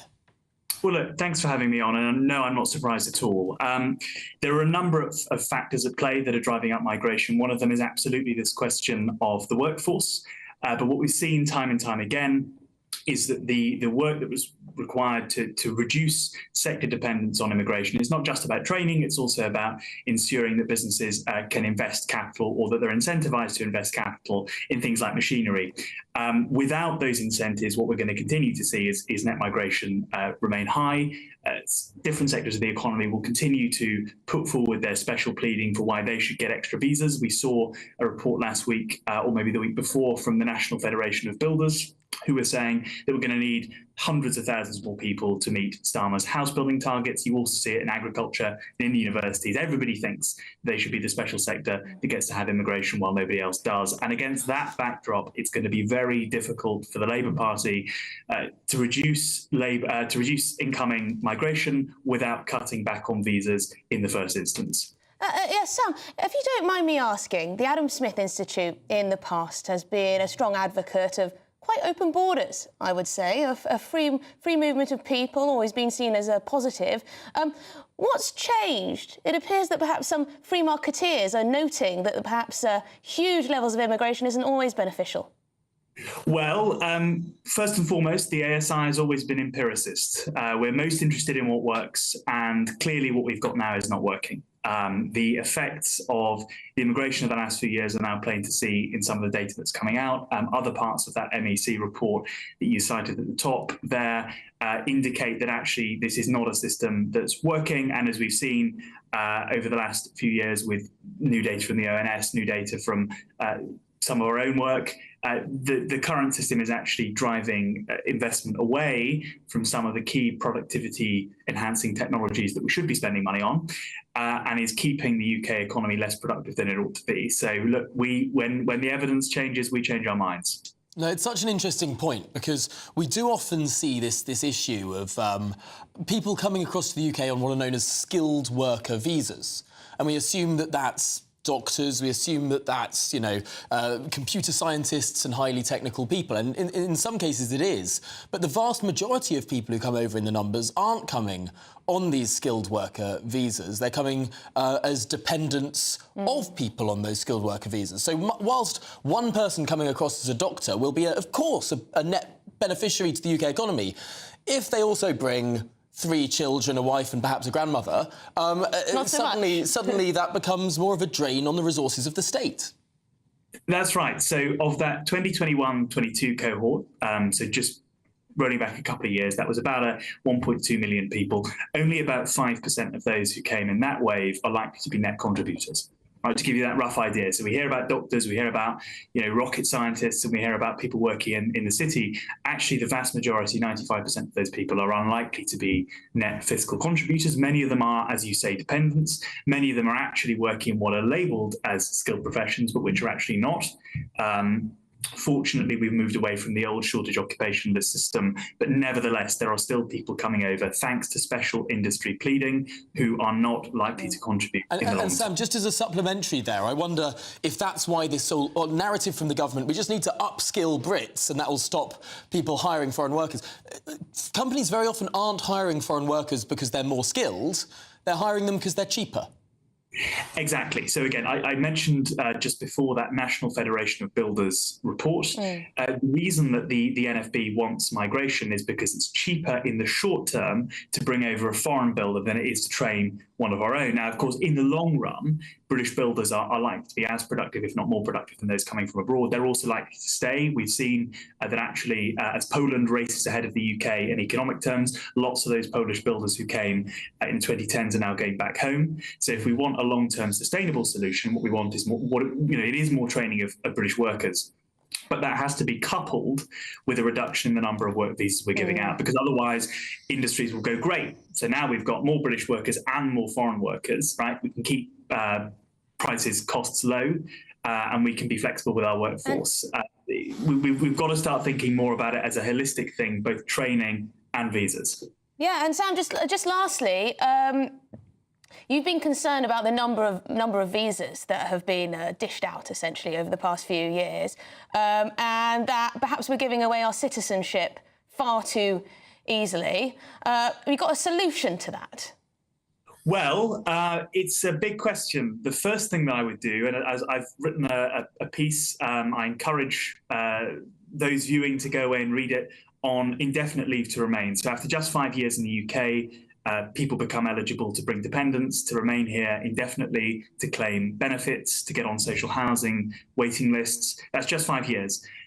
It would be very easy, the Home Secretary could do it with a stroke of a pen, to move that to 15 years, which would give the government far more control over whether or not to review and renew some of these visas that we've given out over the past 3-4 years.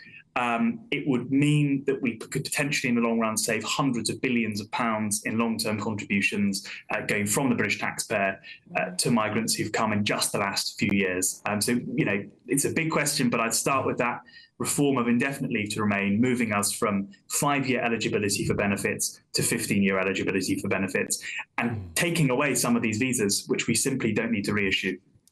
Yeah, although I was speaking to a former Home Office minister, and I did put that to them, and they said it's not going to happen. They're all just going to get citizenship.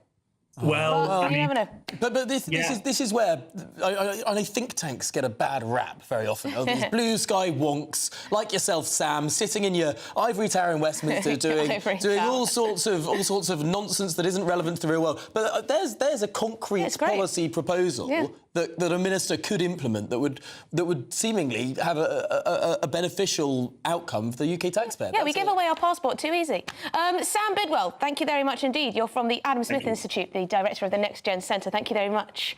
OK, well, food for thought. Absolutely. This is Merry Christmas Britain on GB News, and there's plenty more coming up in today's programme, including Brexiteers reacting to Starmer's relationship reset with the European Union. We'll be speaking to Baroness Kate Hoey after your headlines with Sam Francis.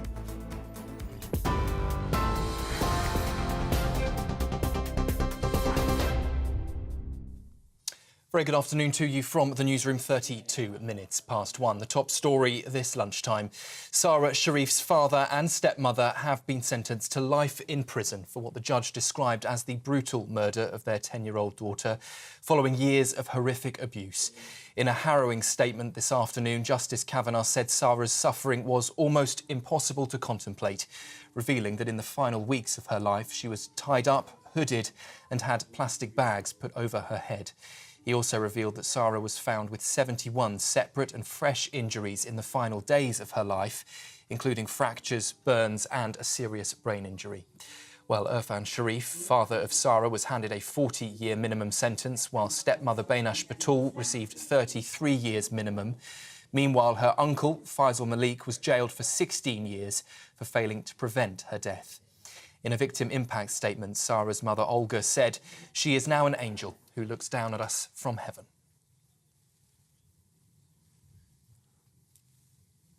The automatic right to home educate children deemed at risk could be scrapped under new legislation being introduced in Parliament today. The Children's Wellbeing and Schools Bill, following that case of Sara Sharif, whose family removed her from school before her murder last year. It would give local authorities new powers to ensure children in unsafe environments do attend school and create a national register for children not in education. Charities warn the funding promised for family support services falls far short of what's needed. But Education Secretary Bridget Phillipson told us this morning too many children have already been failed by the state and says these proposals are an important moment for child protection. The measures that I'm setting out today are about how we protect children and keep them safe, that we've got much clearer visibility of where children are and where parents make a request to home educate their children, where they take them out of school, that if we have safeguarding concerns or a child protection investigation is underway, we'll make sure that local councils are able to deny that request that parents have if they're concerned about the well-being of children. There's a range of other measures in the bill that we're setting out today about how we all need to work together to share information, whether that's police, health, education, to really work to protect children and to keep them safe. It's a landmark piece of legislation. The government has rejected calls for compensation for women affected by changes to the state pension age.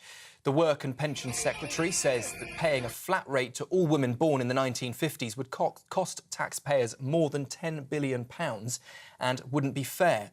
Women Against State Pension Inequality, also known as WASPI, say they weren't properly informed about the changes.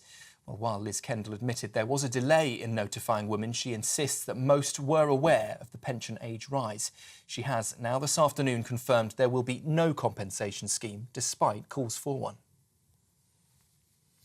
And a man who received child abuse images from convicted paedophile Alex Williams, the same individual who shared material with BBC presenter Hugh Edwards, has been spared jail today. 25-year-old Jack Davies pleaded guilty to possession of indecent images and children and Class A drugs. His defence argued that a suspended sentence given to Hugh Edwards should apply in his case also. Davies has been ordered to attend rehabilitation and remain on the sex offenders register for 10 years.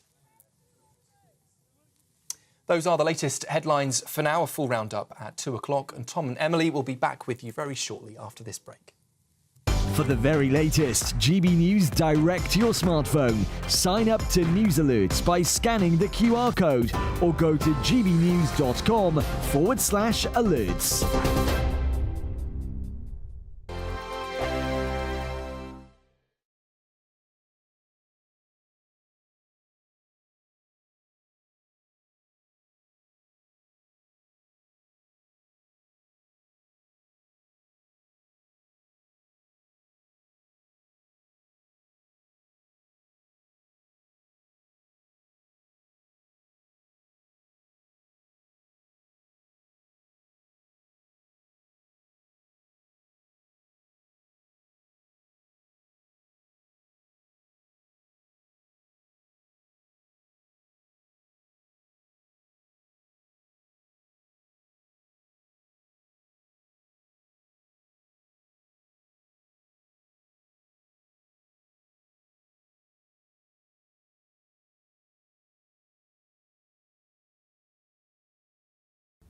Hello, I'm here with your Met Office weather forecast for GB News. Now, the winds are going to be a big talking point for today. They're really going to strengthen as we go through the rest of today. It's all due to an area of low pressure that is coming in, and it's actually deepening as it tracks just to the north of the UK, which is why we're going to see our winds really picking up. The strongest winds will be around western coastal parts. Could see gales, perhaps gusts of around 60 miles per hour in the most exposed spots, but everywhere it is going to turn increasingly blustery. Across northern and western areas, we will have outbreaks of rain mixed in with the windy weather, staying drier towards the east. But for all of us, temperatures still a little bit above average for the time of year. So yes, it will be windy, but it is also going to be pretty mild. Now, as we head through this evening, this is when we're likely to see the heaviest rain. And so across parts of Scotland, some heavy outbreaks of rain affecting western parts where we have already seen quite a bit of rain earlier on this week. A little bit drier further east. Plenty of wet weather across parts of Northern Ireland, much of northern western England and Wales. Meanwhile, across the far east southeast of England, it will be turning increasingly cloudy later, but the rain not really arriving until later this evening and overnight. But the rain does spread through, become widespread across the whole of the country. There will be some drier bursts in between the outbreaks of rain, but for many it is going to be quite wet at times and also pretty windy overnight as well. All the time, the strongest winds towards the north and west. Because of the cloud, because of the wind, temperatures not dropping a huge amount. These overnight mins closer to what you'd expect for our daytime highs at this time of year. As we go through tomorrow, a blustery, cloudy, and for some of us, wet start, but a lot of that clears away towards the east for a time, and then we see something a bit drier and brighter with some sunshine breaking out for a time before some more wet weather comes in from the southwest, spreading across central and southern parts. Temperatures tomorrow look even higher than today. See you later. I'm Andrew Pearce. This is GB News, the People's Channel, Britain's news channel.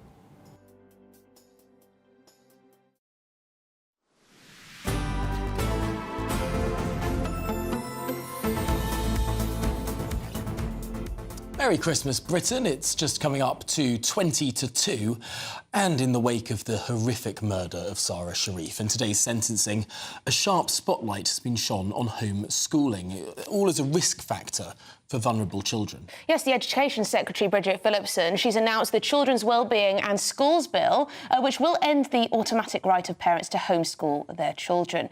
It will give local authorities new powers to ensure children in unsafe environments attend school and create a national register for children not in formal education. Well, joining us now is the education lead at the Centre for Social Justice, Beth Prescott. And Beth, I understand you have some concerns about this piece of legislation. They do tend to say that hard cases make bad law. But what are the concerns that you have? Well, firstly, can we just say that we very much welcome the proposals today for the register of children not in school. This is something that we at the Centre for Social Justice have called for a couple of years now. I think what's important in these situations is that balance. You know, we recognise that the majority of parents who are home educating across England are doing so for positive reasons, and they're delivering a really high quality education for their child, and that should not be infringed upon. But as we've heard in devastating events recently, for some children, home is not always the safest place. I think the measures today, outlined today, will go some way into helping protect these children. So how much should the state actually be involved in monitoring children who are homeschooled? Because a lot of people would take a libertarian view that parents should be able to do whatever they want, what they see fit for their children, as long as they're not breaking the law. You'd say, would you stop at a sort of national register, or do you think that there should be some kind of monitoring of these children? Absolutely. Parents know their child best. And you know, in some instances, parents are home educating a child who perhaps wasn't thriving in school but is thriving at home. And, you know, that right to do so should not be infringed upon. But what the National Register of Children Not in School will do is allow local authorities to know which children are being home educated, because currently there is no comprehensive list of which children who are. And also the measures today will allow them to consider whether a child who is known to social services, who has a child protection plan, whether that is the right move for those children. We're only talking about those specific vulnerable children. For most parents, the right to home educate will and very much should continue. So explain to us in very simple terms what this national register will do that isn't being done right now. Will this be the man in Whitehall just sort of skimming through the list of children who have been taken out of school or perhaps who are in and out of school as a result of homeschooling? So currently there is no legal requirement for a parent to notify the local authority when they are moving their child into home education, or even if their child starts their education years in home education, which means that currently there is no record of the number of children who are not in school and kind of who those children are. So what this will just allow is for data on those children, for us to know who those children are and where they are, not to infringe upon a parent's right to home educate, but just so that we know who those children are, where they are, and that in those instances, those minority of instances where home is not a safe place for that child, local authority may be able to take appropriate action. Beth, just lastly, should we be concerned about the uptick in homeschooling since the pandemic? What are the reasons for that? I've spoken to a few people who've decided to take their children out, and the reasons are all dramatically different. But this uptick since the pandemic, why? Well, I think since the pandemic, we're seeing a real kind of crisis in our education system. We're seeing increasing numbers of home education, some of whom, again, for a positive reason, but we're hearing a lot about parents who are withdrawing their child from school because they felt their child's needs were not being met in school. We're seeing crisis levels of school absence. We're seeing record levels of school exclusions and suspensions. And what we're really seeing is the long-term impact of the pandemic and of school shutdowns on our children's education and their lives. And today is a welcome step, but it's going to take a much more comprehensive response to deal with that and get our children back and re-engaged in their education. Interesting stuff. Well, Beth Prescott, Education Lead at the Centre for Social Justice, thanks very much for being with us here on Merry Christmas, Britain. Yeah, whether more monitoring of the homeschooling would have saved Sara Sharif, a very big question. But let us know your thoughts on the whole homeschooling thing. Would you do it? Are you doing it? Well, now moving on, Downing Street's refusal to rule out a role for the European Court of Justice has been labelled by some Brexiteers as a great Brexit betrayal. Yes, those are the words of former Prime Minister Boris Johnson. He's accused Sir Keir Starmer of setting up a Westminster surrender squad made up of 100 civil servants who allegedly want to return powers to the EU. Well, joining us now is the former Under-Secretary of State Baroness Kate Hoey, strident Brexiteer, of course, now in the House of Lords. Kate, what do you make of this team? We understand it's over 70 people now who are working on renegotiating elements of the Brexit deal. Yes, it's a rather large number of people to be involved in an institution that we supposedly have left. And I think, I mean, I'm not surprised. I think Keir Starmer has been a fanatical pro-European, pro-EU person all his time in Parliament. I mean, he was more than anyone else responsible for the terrible delays and all the, you know, the backstabbing that went on during the time when we were actually trying to leave officially. So now he's in power with a huge majority. I'm afraid he will continue to reset this magic word, which we don't really get any great detail about what he means, but I think we all know, or those of us who fought very hard and campaigned to leave the European Union know that what he really would like is to get us back in, but he can't do it directly, so they'll do it in a little drips, and this European Court of Justice is obviously something that you know, has huge power. and he wants to keep us in there so they can tell us what to do. And I suppose there aren't the numbers in Parliament now to really oppose this. No, there's a very big Labour majority, as we all know, and that Labour majority, I mean, the members of Parliament across the country were handpicked very carefully, and I doubt if we would get more than 2 or 3. I mean, there's still a very loyal, strong Graham Stringer in there, who was one of our group who fought hard, but there aren't many left, I'm afraid. And I think we're just going to have to start relying again on the people who actually voted to get us out. And I think many people now are realising that, you know, we might have to have another big campaign again to keep in. It is to keep us out. Yes, yes, it is an interesting point, though, isn't it? Rather than one big grand gesture of we're going to reach, it's just these little bits on little sectors of the economy, drip, drip, drip, drip, deal, deal, deal, deal, and that's sort of the game plan here to some. Yes, and it's much harder to fight in a way when that happens, because sometimes these things can get slipped through by statutory instruments in Parliament. We've already had votes and debates on a number of statutory instruments that relate to Northern Ireland. And of course, you know, as the European Union said many years ago, we're going to sort of use Northern Ireland will be the price that you have to pay for leaving. And of course, what it's very cleverly done, apart from, you know, making people in Northern Ireland feel very much betrayed and left out and suffering from trade issues, it's actually allowed the rest of you know, the United Kingdom to have to perhaps on many things stop doing it, because if they do it, if they oppose something that the EU is doing, then it means that there's even more difference between Northern Ireland and the rest of the UK. So they're using it as a way of kind of bringing the whole of the United Kingdom back in again, or back closer and closer. And you know, I just hope that if any fines or anything that we get from the European Court of Justice, we tell them where to send it. Yeah, well, Baroness Kate Hoey, we'll have to leave it there, unfortunately, but thank you very much indeed for that insight. It does look as though that's the plan, doesn't it? Shift ever closer. As if, well, we didn't really leave that far in the first place. I mean, there's so much EU law still on our statute book, and now we're going to heap some more on. Why not? Well, now, if some of you are in search for some winter sun, perhaps to get away from all the bad news, here is the forecast for some of those top holiday destinations.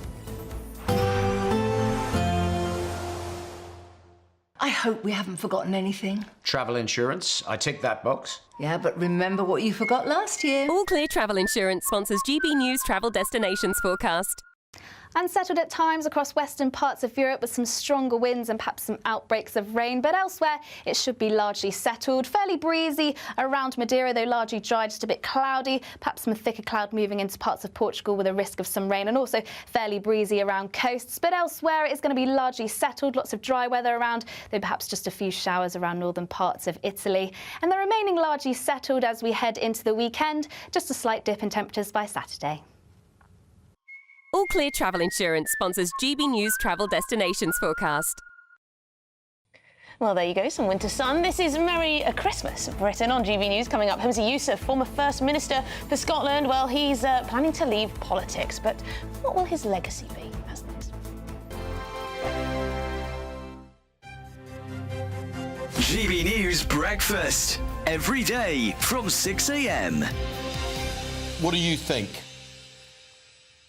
Morning. I think we have failed young drivers as a society, and we need to train them better and train them earlier. I think that the idea of stopping them carrying passengers for 6 months is a good idea, because you've got peer pressure within a car. So yes, but I think graduated licenses are really difficult. You've got what we call the 3 E's, which is education, educating kids to drive earlier, and engineering, which is making roads better and safer, and then comes enforcement at the end of it. So I think we're failing in these two first ones, the education and the enforcement. I put my kids, all 3 of them, through a thing called a Young Driver, which allows under 17s to drive on private land with ADI instructors and learn the craft of driving and all the below the dashboard stuff and hazard awareness long before they try and do this very compressed period of time to learn about driving. I think we're failing them. So I want to see it in schools, and I want to see them being taught much, much earlier. Nobody's actually pointing the finger of blame, I think, at the young driver, but maybe young drivers don't understand how different it is. You feel you can drive, you've passed your test, and then a load of your friends get in the back, and suddenly the mood is different, the pressure on you as a driver is very different, showing off, just larking around and having a great time. Aisha, how do you feel about the fact that clearly young drivers do need to be protected almost from themselves, don't they? Well, I do agree with some of what Quentin has just said, especially about starting early and especially about getting young people used to the dangers of being on the road. GB News, the People's Channel. It's Patrick Christie's Tonight, and here we do things differently. It's explaining the absolute madness of this, doesn't it? It's explosive. I mean, this is very good. It's lively. 850. Your government sat there, Sean, and it did nothing. It's controversial. And the Middle East has been in turmoil since before I was born. It's everything you need to kickstart your evening. Everyone's had their Weetabix tonight. I love to see it. That's Patrick Christie's Tonight, weeknights from 9 p.m. Only on GB News, the People's Channel, Britain's news channel. Hi there, I'm Michelle Dewberry, and I'm going to take a second to tell you all about my show, Dubes & Co. We start off with the issues of the day. We then bring in both sides of the arguments. We get rid of the disrespect, and then you throw me into the mix. And trust me, I'll tell it exactly how it is. And then, of course, the magic ingredient, you at home. We mix it all together, and what have we got? In my opinion, the best debate show in town. Monday to Friday, 6 till 7 on GB News, Britain's news channel.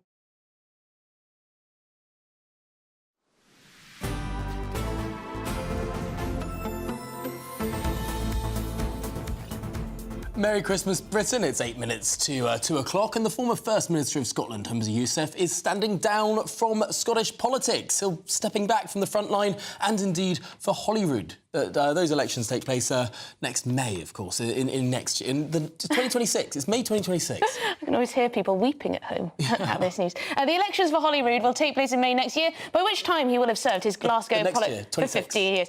Anyway, let's speak to political reporter for the Scottish Sun, Lewis Mackenzie. Lewis, Humza Yousaf, a divisive character. I must say, I read his letter, his statement. I've never read anything more self-congratulatory in my life.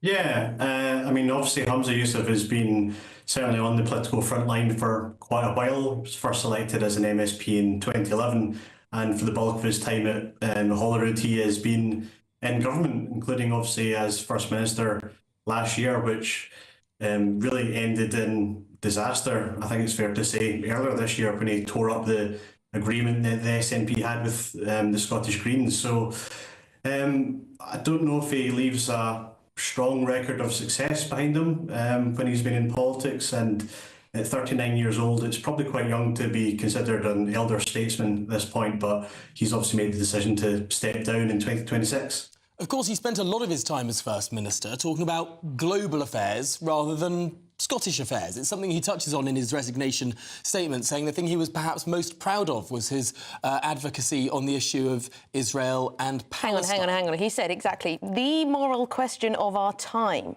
is the ongoing atrocities and war crimes being committed in Gaza.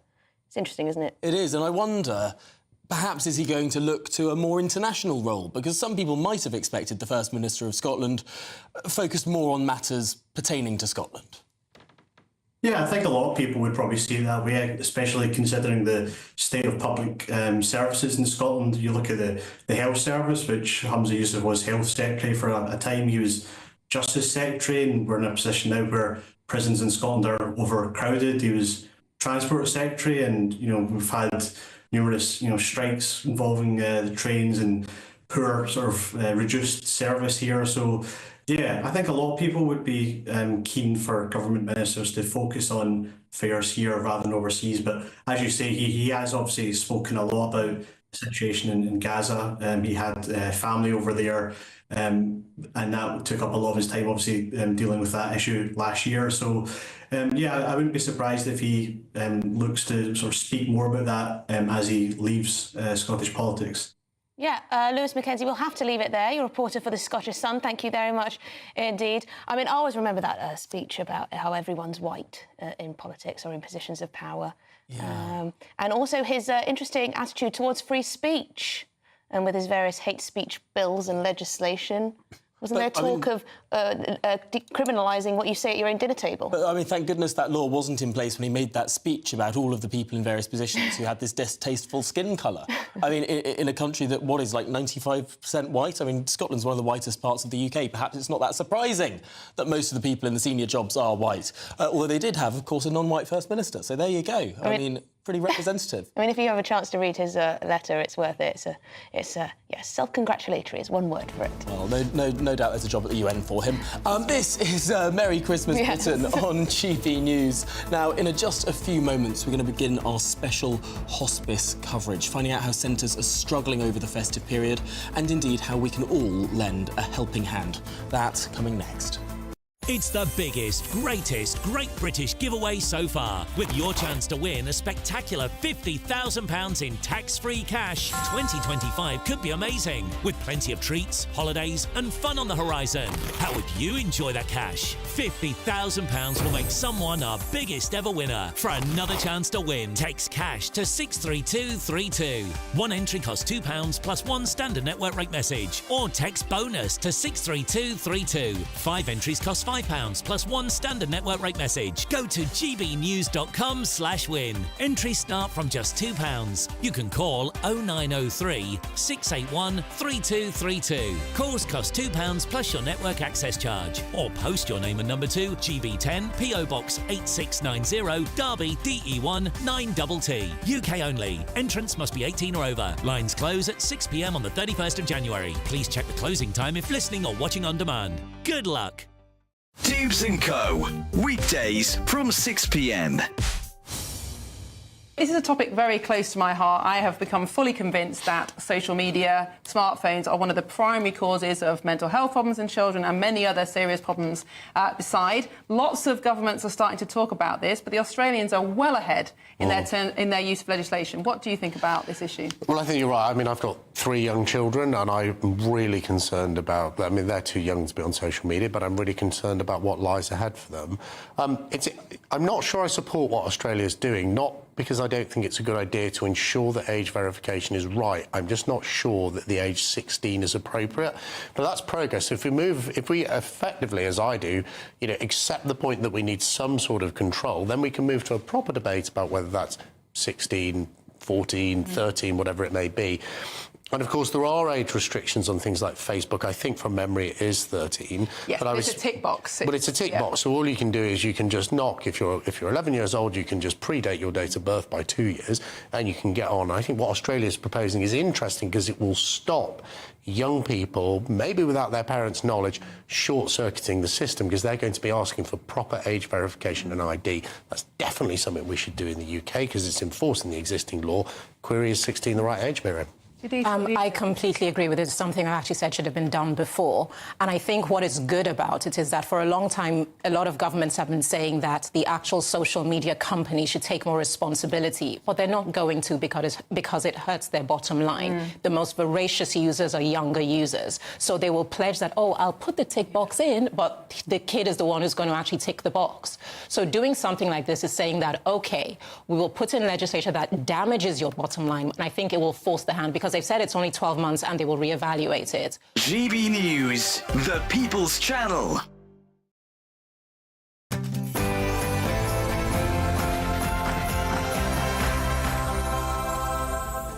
Merry Christmas, Britain. It's 2 o'clock on Thursday, the 17th of December. I'm Tom Harwood. Or indeed Tuesday. And I'm Emily Carver.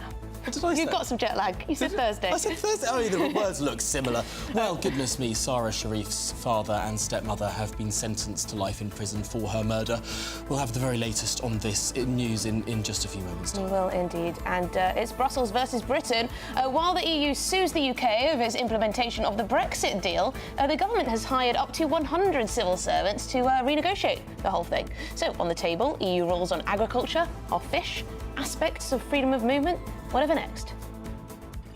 So Keir Starmer, however, has brushed away criticism as he clocks up yet more air miles, visiting British troops serving on Estonia's border this time. We will have the latest updates from the Prime Minister's meetings abroad. Yes, I'm here in Tallinn in Estonia, where the Prime Minister is on the last day of his last foreign trip this year. I'll tell you what he's up to shortly. Meanwhile, damning analysis from the Migration Advisory Committee. There's no guarantee that Labour's flagship policy will actually cut net migration, say the experts. We'll have all the revelations next.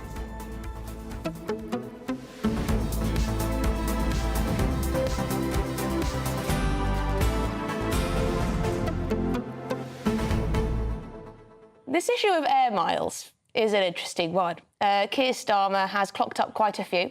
Apparently he's spent one working month on planes since becoming Prime Minister. So there you go.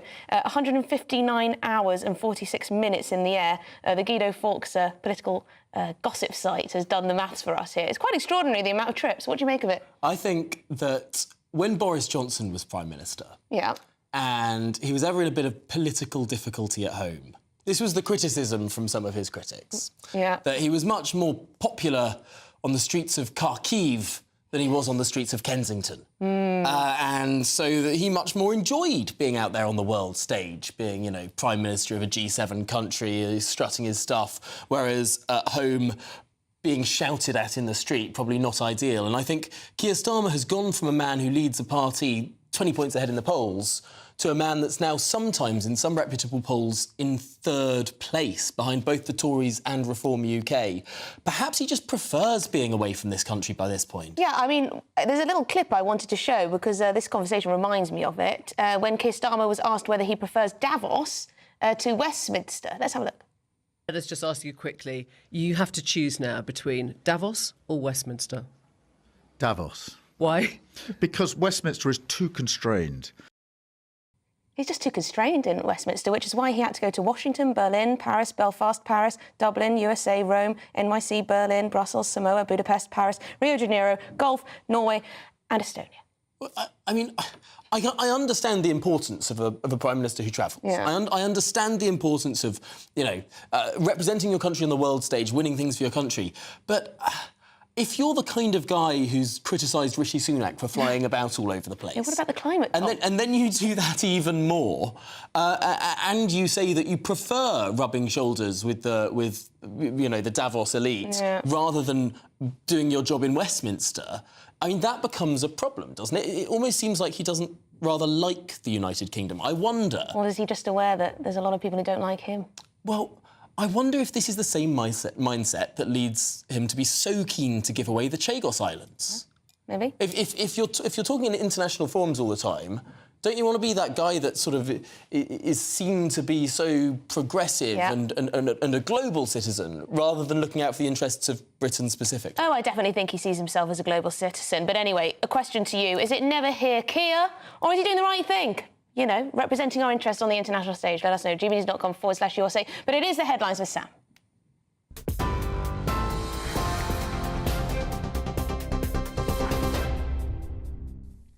Very good afternoon. Fast approaching 5 minutes past 2. The top story this afternoon. Well, Sara Sharif's father and stepmother have been sentenced to life in prison today for the brutal murder of the 10-year-old, following years of what the judge described as horrific abuse.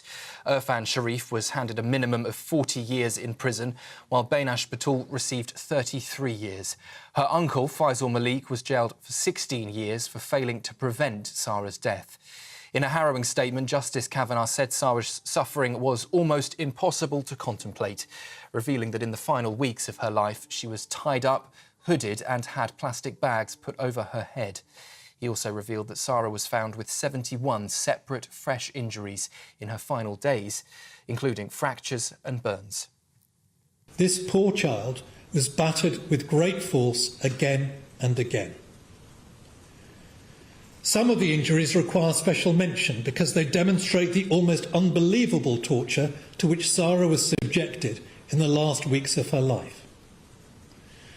The medical experts identified a fracture in the hyoid bone in Sara's neck. This is a very unusual injury and was the result of very vigorous and energetic manual strangulation, quite possibly on more than one different occasion. Sara sustained a serious brain injury a few days before she died as a result of a blow to her head. The automatic right to homeschool children deemed at risk could be scrapped under new legislation. The Children's Wellbeing and Schools Bill follows that case of 10-year-old Sara, whose family removed her from school before being murdered last year. It would give local authorities new powers to ensure that children in unsafe environments do attend school and create a national register for children not in education. Charities warn the funding promised for family support services, though, falls far short of what's needed. However, Education Secretary Bridget Phillipson says too many children have already been failed by the state and says the proposals are a seminal moment for child protection. The measures that I'm setting out today are about how we protect children and keep them safe, that we've got much clearer visibility of where children are and where parents make a request to home educate their children, where they take them out of school, that if we have safeguarding concerns or a child protection investigation is underway, we'll make sure that local councils are able to deny that request that parents have if they're concerned about the well-being of children. There's a range of other measures in the bill that we're setting out today about how we all need to work together to share information, whether that's police, health, education, to really work to protect children and to keep them safe. It's a landmark piece of legislation. The government has rejected calls for compensation for women affected by changes to the state pension age. The Work and Pensions Secretary says that paying a flat rate to all women born in the 1950s would cost taxpayers more than £10 billion and wouldn't be fair. Women Against State Pension Inequality, also known as Hospice, say they weren't properly informed about the changes. While Liz Kendall admitted there was a delay in notifying women, she insisted most were aware of the pension age rise. She has now confirmed this afternoon there will be no compensation scheme, despite calls for one. A man who received child abuse images from convicted paedophile Alex Williams, the same individual who shared material with BBC presenter Hugh Edwards, has today been spared jail. 25-year-old Jack Davies pleaded guilty to possession of indecent images of children and of Class A drugs. His defence argued that a suspended sentence given to Hugh Edwards should also apply in his case. Davies has also been ordered to attend rehabilitation and remain on the sex offenders register for 10 years. Stop creating trouble. That is China's message to the UK as tensions flare over spying accusations. Beijing has slammed what it called anti-China clamours from British MPs, accusing them of spreading lies and damaging relations. It comes after Yang Tengbo, alleged to be one of those Chinese spies with links to Prince Andrew, was banned from the UK. MPs are now pushing for stricter controls on foreign influence, while the government insists it is stepping up security. The row, though, threatens to derail recent progress, including Sir Keir Starmer's landmark meeting with President Xi last month.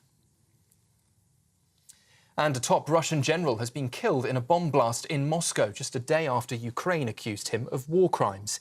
Igor Kirillov, in charge of Russia's nuclear, biological and chemical forces, died alongside his assistant when the scooter bomb exploded outside an apartment building early this morning. Ukraine's security service has now confirmed it is responsible for that assassination in what it described as a special operation in Moscow. Those are the latest headlines for now. I'll be back with you in around half an hour.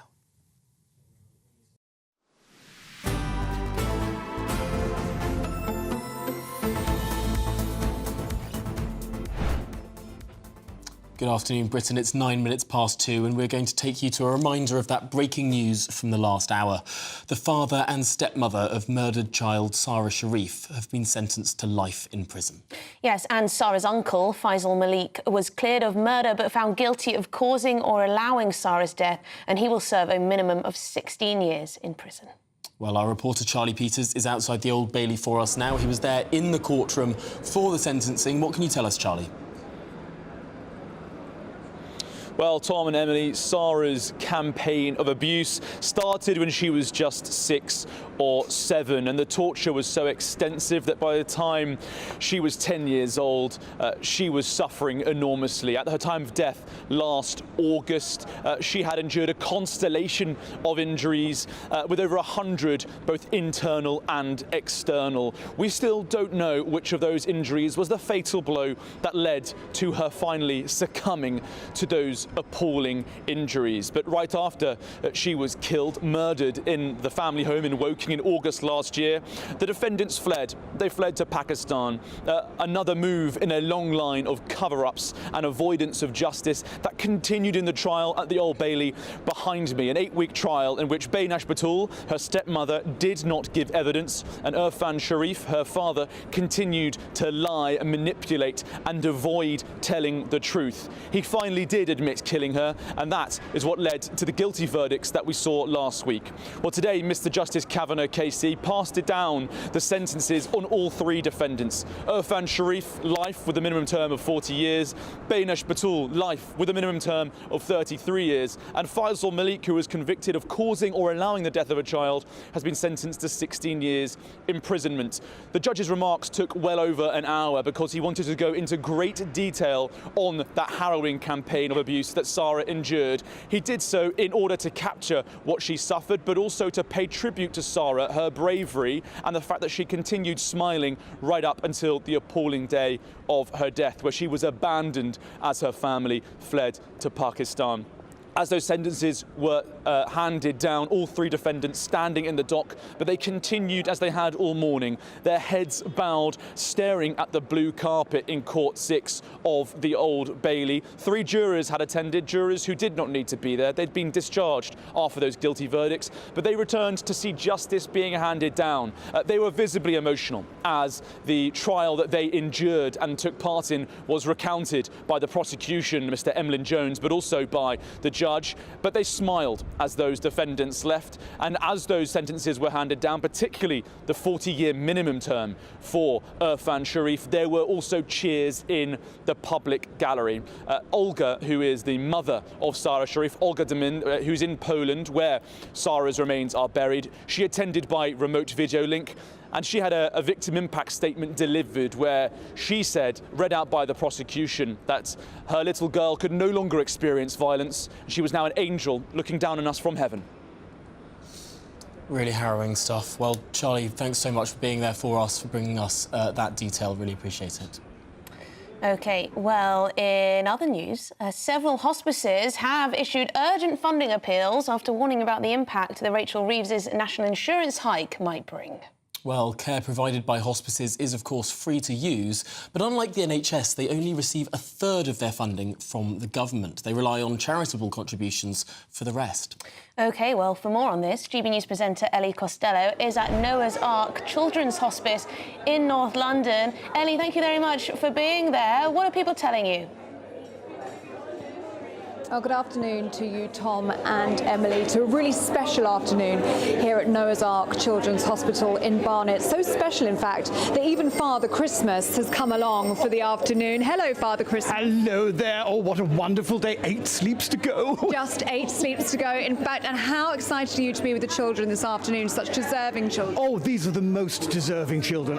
Being at Noah's Ark is a very special day indeed. How lovely to be here. Oh, well, thank you, Father Christmas, for speaking to us on GB News. And Tom and Emily, I just wanted to show you the most beautiful Christmas tree here at Noah's Ark. It has been designed by the head of floral at the Dorchester Hotel in London. You can see for the children, they have some of the animals from Noah's Ark. We can see a brown bear here, we can see a tiger, a horse, a gorilla. I'm not sure that all of those are on Noah's Ark, but they're certainly on this very special Christmas tree. Now let me bring you through to the afternoon's activities, and we can see around us some children here, very seriously unwell children with life-limiting conditions, some of them, and most importantly as well, their families who are their carers. And I'd like to introduce you to one very special family. This is Rose, and this is her granddaughter, Sophie. Really good to see you both today. And what does Noah's Ark Children's Hospice mean to you, Rose?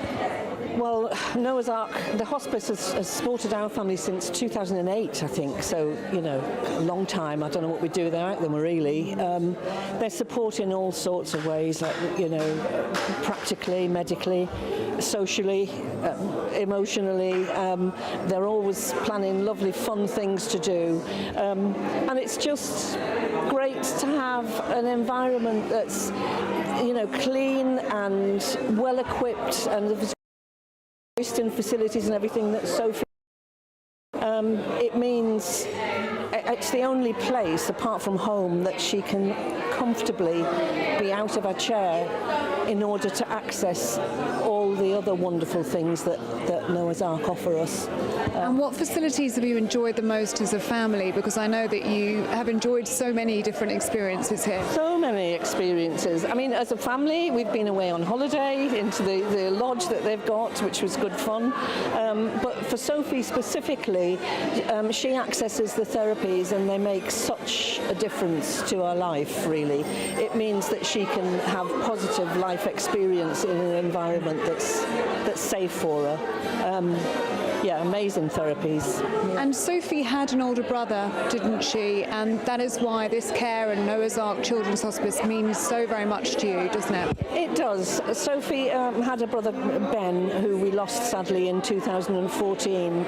He had the same condition as Sophie, which is STXBP1. So, yeah, he was such a gentle soul and fought valiantly, really, till the end. Sophie has the same condition, so we're seeing a similar path, but yeah, it means such a lot because at the time when we had Ben, it was before they had this wonderful building, so to see it come to fruition, all the plans come to fruition in time for Sophie is invaluable and vital.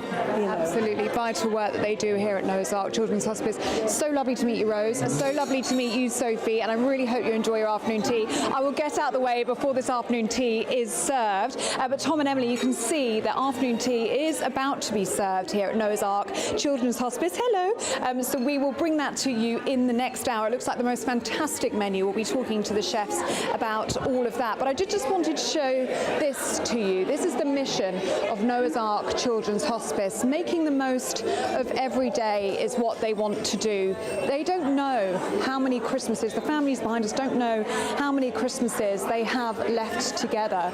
But until then, it is about making the most of every day, making those special memories for these children, and really enjoying the festivities of this period.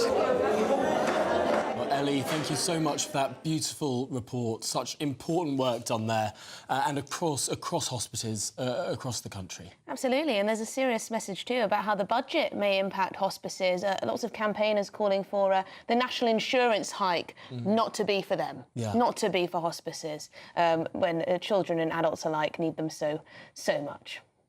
Well, we're going to move on to politics now. Some big stories in politics today, not least Brexit backsliding. Delighted to be joined by the former Brexit Secretary, Jacob Rees-Mogg, of course, GB News presenter as well. And Jacob, we were going to talk to you exclusively about Brexit, but there is a piece of news that has just landed that we want to ask you about as well. Take a look at this picture that we've just received from Mar-a-Lago in Florida. I wonder if we can get this picture up now. Here it is. There's Nick Candy, the billionaire businessman, Elon Musk, the richest man in the world and head of the new Department of Government Efficiency in the United States, along with Nigel Farage. They had a meeting yesterday at Mar-a-Lago. And, Jacob, I wanted your thoughts on what this means for British politics. Oh, I think it's extremely important that the one thing that Nigel Farage and Reform lack is a good local organisation. The Conservative Party has constituency organisations across the country, and Reform is trying to build that up. If the $100 million donation from Elon Musk comes through, that would mean that Reform could afford a local organisation, and that's a very serious challenge for the Conservatives. And I'm afraid it's, once again, Nigel who is making the political weather. Yes. Are you disappointed at all with Kemi Badenoch's start as leader of the Conservatives? Is she making enough noise? Well, I think she's beginning her innings, and the most successful batsmen often need to get their eye in, score a few singles before they start hitting the boundaries. It may not be Bazball, it may be more Boycott, but Jeff Boycott's always been one of my great cricketing heroes, so I think it's a good Boycottian start. Oh dear, cricket metaphors and Tory leadership haven't always gone particularly well if we cast our eyes back to 1990. But before we get into the weeds of all of that, Brexit is, according to some campaigners, in peril. Why? Because of these renegotiations that the British government seems to be wanting to undertake. At least 70 civil servants now tasked on finding different areas to renegotiate out of the Brexit deal. What do you make of it? Well, I think we should be very concerned. Bear in mind, Sir Keir Starmer wanted a second referendum. He didn't accept the result when it first came through. He now seems to be talking about allowing the European courts to interfere in Britain once again, which is the mainstay of European membership. So once again, a foreign court would be telling us what to do and imposing regulations on us. There's talk that he wants free movement of people, as if we haven't got a big enough immigration problem in this country already. He wants even more to come in. They may be younger people, but youth unemployment across continental Europe is much higher than it is in the UK. So this is a real threat to migration. It's a real threat to our law and, of course, to our fishermen, because the price to be paid for some of this will be the fishing quotas to allow the French to fish in our waters, which should be shortly due to stop. And Jacob, what's Brussels up to, taking us to court over the Brexit deal? What's all this about? Do they have a leg to stand on? Well, I think we've behaved extraordinarily well to the EU member state citizens who have been given permission to stay in this country. I don't think we should take any notice of the European Court anymore. That this related to an agreement that we made prior to 2020. It's now 4 years old. It's time that the European Court just stopped interfering. And if the British government had any backbone, miracle that might be, it would say, we're not listening to this anymore. And if you carry on with this court business, we won't pay you any more money either. We've got to stand up to them. We need to be a bit tougher, a bit more Trumpian in our approach to the failing European Union. Goodness me. Well, on that note, Jacob Rees-Mogg, thanks so much for joining us. And, of course, everyone can tune into your programme at 8 p.m. this evening. I'm not sure Keir Starmer's going to be taking a leaf out of Donald Trump's book when it comes to such things, but who knows? Who knows? Well, that's the advice from Jacob Rees-Mogg, at least. Well, my goodness me, what an interesting moment there, though, that Elon Musk has met with Nigel Farage. A lot of people dismissing the rumours of some largest donation in British political history. Nigel Farage did he not? But could it be that this donation actually happens? Yeah, I'm not sure about all this. If it was another party, if it was, if it was the Labour Party, if it was the Conservative Party, I know a lot of people support reform. They're up and coming at the moment. But is this right to be meddling in politics like this? Well, GBNews.com/your say. Get involved. This, of course, is Merry Christmas Britain on GB News. And up next, we're going to look at Labour's plans for legal migration and how the flagship policy of the government has just been slammed by their own committee.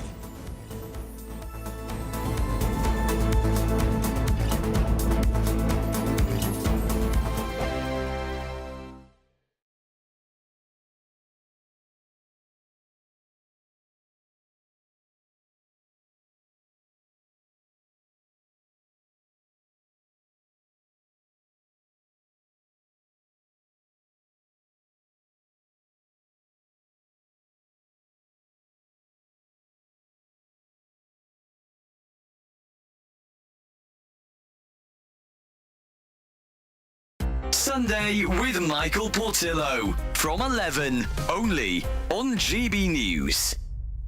Dora Carrington is not known to lots of people, and very few pieces are in public collections. So you have had a great deal of work to do to put this exhibition together.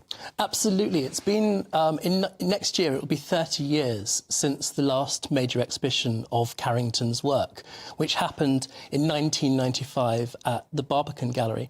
And I guess if people know Carrington's work, they might have seen the film that took place that year, that came out that year, starring Emma Thompson as Carrington and Jonathan Pryce as Lytton Strachey, who was her main kind of key relationship in her life. And that, in a way, dramatised a lot of those relationships. And so people will often know her life as much as her art. There's only 16 works in public collections, and so apart from chances such as the big billboard campaign you mentioned 10 years ago, there have been very few chances to actually see her work in the flesh. And so what this exhibition does is bring together around 80 works by Carrington and a few of her key contemporaries, providing a new generation really a chance to see and enjoy her work. She was one of the most remarkable of her generation at the Slade School of Art. She won several prizes for her drawing and her draftsmanship.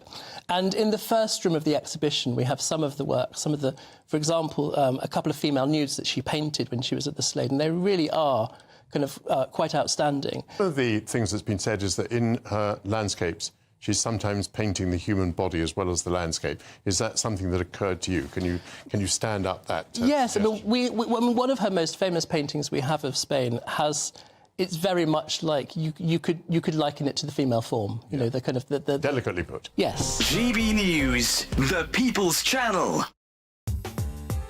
I'm Christopher Hope. From pop stars to politicians, I'll interview anybody in a pub who's got a political opinion. Join me every Friday on Spotify, Apple Podcasts, YouTube or gbnews.com, or wherever you get your podcasts. This is GB News, the People's Channel. I'm Andrew Pearce. This is GB News, the People's Channel, Britain's news channel.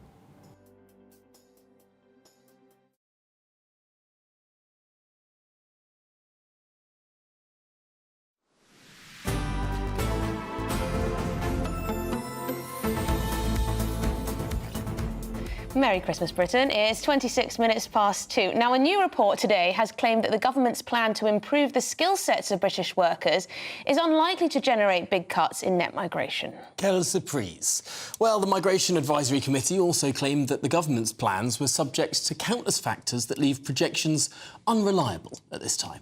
OK, well, joining us now is Director of Oxford University's Migration Observatory, Dr Madeleine Assumption. Thank you very much indeed for joining us. There's quite a lot to get through with this report. If we start with that idea of Labour's, I guess it's one of their immigration flagship policies, the idea that upskilling people already in this country will mean that we don't need immigrants to the same level as we have in the past few years. This report says that that's probably not going to happen. What do you make of it? Yes, and I should just clarify that I'm joining you in a personal capacity. I am actually also a member of the committee, but not talking in that capacity today. So I'll give you my personal view on this, which is I think skills policy is obviously very important for the UK economy, for UK workers. Perfectly sensible to think about skills and immigration together. There's not been much coordination of that in the past. But there are also limits to how closely we can connect them. And I think that if you address failures in the skills system, we may, for example, have more engineers that were trained in the UK. That doesn't necessarily mean that you're automatically going to get fewer people coming from abroad. What we might just see is more engineers in total, more engineering being done in the UK. So I think that if the goal is to reduce the levels of migration, you can't guarantee that changing skills policy is going to do that. You would need probably also to have some restrictions on the visa system itself. Of course, the government hasn't proposed any further restrictions on visas compared to the regime set in under the last government. In fact, I believe I'm right in saying there was one slight liberalisation that took place when the government came to power. Nonetheless, what is likely to happen to the total numbers of people coming in, given the recent changes that we've seen? It was likely to fall, but perhaps not by that much. Yeah, so Labour has said that they will maintain a host of restrictions that were brought in by the previous government earlier this year. We have seen that the numbers are already falling. We see that in the visa data. They've particularly fallen in health and care, and I think that's mostly due to a crackdown that started last year in the Home Office, particularly in the care sector, where we know that there have been some concerns about employers using too many of these visas, often when there weren't proper jobs lined up for the workers. So that is going on. The numbers are falling. they're still not. They're falling back to probably actually levels that are higher than pre-Brexit. It's difficult, it's still early days, and we don't have all of the data yet. But so I think what we will see is that there will be still substantial numbers of people coming, probably as a result of those policy changes, in more skilled jobs than we were seeing, say, a couple of years ago. Previously, it was really heavily dominated by the care sector, for example, and I think now a higher share of people are coming in those higher paid jobs, things like engineering, those types of roles. And one of the problems that's been flagged in terms of the economic benefit of immigration is that you'll have someone who comes on a skilled workers visa and they'll be a net beneficiary to the economy, but they may well bring with them one, two or several dependents, which can be a cost to the economy. Do we have an idea, does this report tell us whether recent migration in the very high numbers has actually been a net benefit or not? Because we see GDP per capita going down, don't we?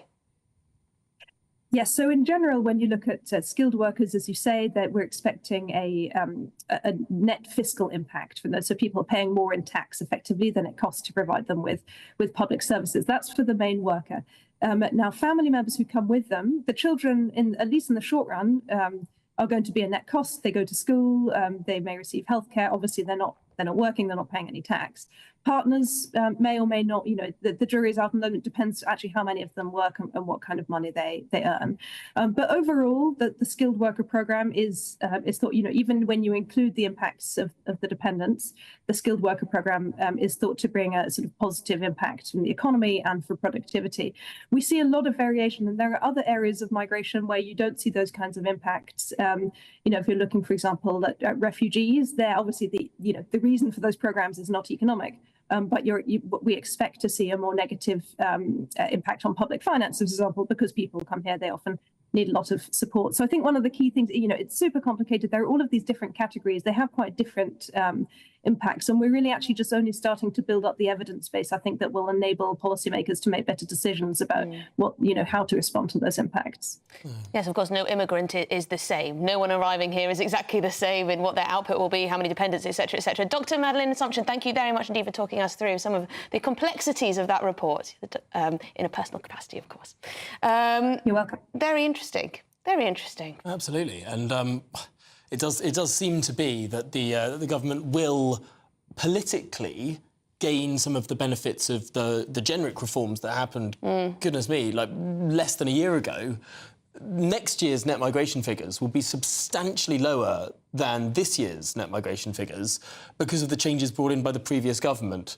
I just feel like it's going to be a bit interesting to see Keir Starmer claiming credit for all of that. Yeah, and if people aren't feeling richer, if the average person in this country isn't feeling richer at the same time as you're having net migration in the high hundreds of thousands, then it's not going to be a popular policy, is it? This is Merry Christmas Britain on GB News. We've got lots more coming up on today's show, including, is Britain ready for war? Well, following the death of a Russian general in Moscow, more pressure is piling on the government for its lack of investment into the armed forces. We'll get stuck into that after your headlines for Sam.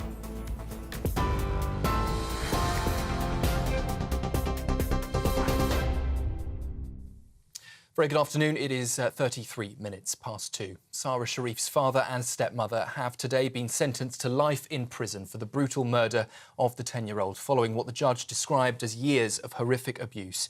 Irfan Sharif was handed a minimum term of 40 years in prison, while stepmother Bainash Batul received 33 years. Her uncle, Faisal Malik, was jailed for 16 years for failing to prevent Sara's death.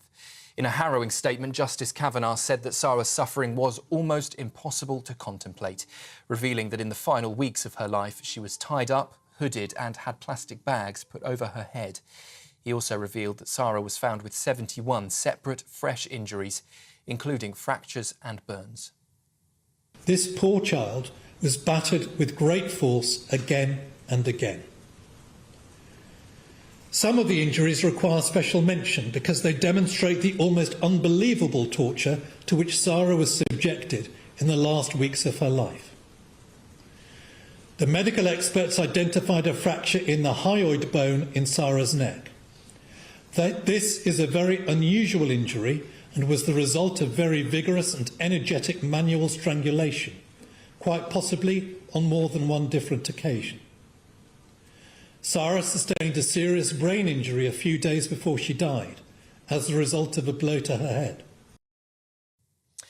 The government has rejected calls for compensation for women affected by changes to the state pension age. The Work and Pension Secretary says that paying a flat rate to all women born in the 1950s would cost taxpayers more than £10 billion and wouldn't be fair. Women Against State Pension Inequality, also known as WASPI, say they weren't properly informed about the changes. While Liz Kendall admitted there was a delay in notifying women, she insisted most were aware of the pension age rise. She has now confirmed this afternoon there will be no compensation scheme, despite calls for one. And a man who received child abuse images from convicted paedophile Alex Williams, the same individual who shared material with BBC presenter Hugh Edwards, has been spared jail today. 25-year-old Jack Davies pleaded guilty to possession of indecent images of children. His defence argued that a suspended sentence given to Hugh Edwards should also apply in his case. Davies has been ordered to attend rehabilitation and remain on the sex offenders register for 10 years. That's it from me for this afternoon. Sophia Wensler will have your full roundup at 3 o'clock, and Tom and Emily will be back with you after this short break. For the very latest GB News direct to your smartphone, sign up to News Alerts by scanning the QR code or go to gbnews.com/alerts.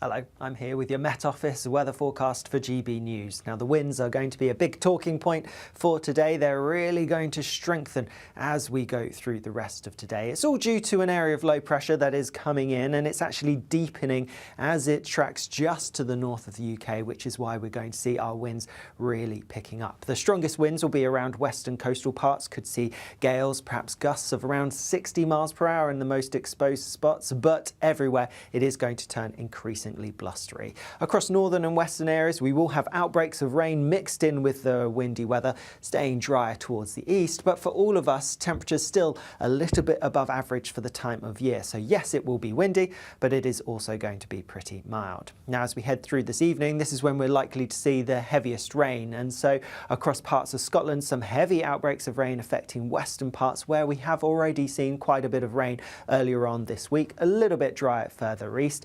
Plenty of wet weather across parts of Northern Ireland, much of northern western England and Wales. Meanwhile, across the far east southeast of England, it will be turning increasingly cloudy later, but the rain not really arriving until later this evening and overnight. But the rain does spread through, become widespread across the whole of the country. There will be some drier bursts in between the outbreaks of rain, but for many it is going to be quite wet at times and also pretty windy overnight as well. All the time, the strongest winds towards the north and west. Because of the cloud, because of the wind, temperatures not dropping a huge amount. These overnight mins closer to what you'd expect for our daytime highs at this time of year.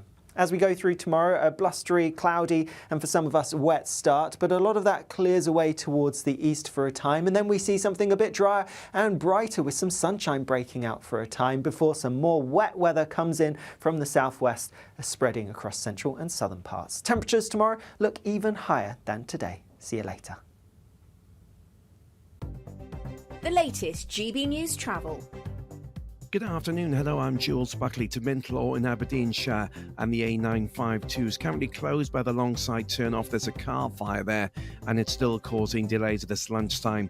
Now, in County Durham, the northbound A19 is still closed from the A67 up towards the T-Port turn-off, so up towards Thornaby, Big Hughes at the scene of a serious collision. The A67, the diversion, and that's slow going. Eastbound M62, junction 26, that's chain bar to Gildersham 27. Now the inside lane's combed off there. 3-vehicle collision is causing delays. Lincolnshire between Langtoft and Market Deeping, the A15, part blocked and slow. That's due to a collision. A lane out eastbound M56, a vehicle fire being recovered. It's slow from Bowden at 7 to 6 for the Hale Four Seasons roundabout.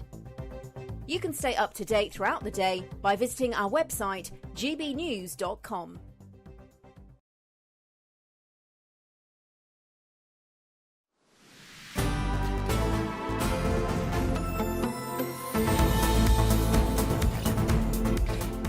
OK, welcome back. It is now 2:39. You're watching Merry Christmas Britain this fine afternoon. And we are going to check in with Dawn Neeson, who's covering for Martin Daubney this afternoon from 3 o'clock. Dawn, are you there? Please tell us what you've got on the agenda. Yes, indeed, I am here. Hopefully not looking too much like Martin Daubney, as gorgeous as he is. We've got a cracking show lined up for you. We have got Keir Starmer possibly adding the Chagos Islands on his current global world trip, because that deal seems to have gone belly up. So he might have to drop in there and sort that one out, something else that's gone wrong. Obviously, we're covering the appalling story of Sara Sharif and how on earth that little girl's life was lost and the incompetence involved then. Labour Brexit betrayal, yes, part 356, not quite sure what we're up to. And forget Andrew and the spy, be more worried about your fridge. We're revealing the things in your household and even your car that probably know more about you than that spy knows about any of us. And finally, we have a Jack the Ripper big reveal for you. You don't want to be missing that one. Always spying on me. It's looking at me funny. Thank you very much. Fantastic. Dawn Neeson will be tuning in from 3. Absolutely. Okay. Well, goodness me, from spying kettles to all sorts of nonsense around the world. There's been an assassination just 3 miles outside of Moscow. People suspect it could be a Ukrainian hit right at the heart of Russian power. But this all feeds into a sense that the world is becoming a more dangerous place. We've seen, of course, North Korean troops on the ground in and around Ukraine. We've seen a more belligerent China. Nice to be joined in the studio by defence analyst James Marlowe. Because, James, we were talking in the break, and you were saying you think the sort of situation we're facing now is almost analogous to that of those before the First World War. I think the circumstances before the First World War and the Second World War is very different to what it is today, because certainly in those days you had literally empires, and those empires made agreements with each other. They became allies. Today you've actually got individuals just breaking off, being their own militias as such, militias within another militia, like we're seeing in Syria, like we've seen around the Middle East. But yet they are actually making alliances with the former Assad region former Russia, China, Ukraine, and I say Ukraine, of course, being on the western side. So it's very difficult to see what will take place. But what we can all agree on is we live in a very volatile world today. I think it's only getting worse. Law and order is breaking down.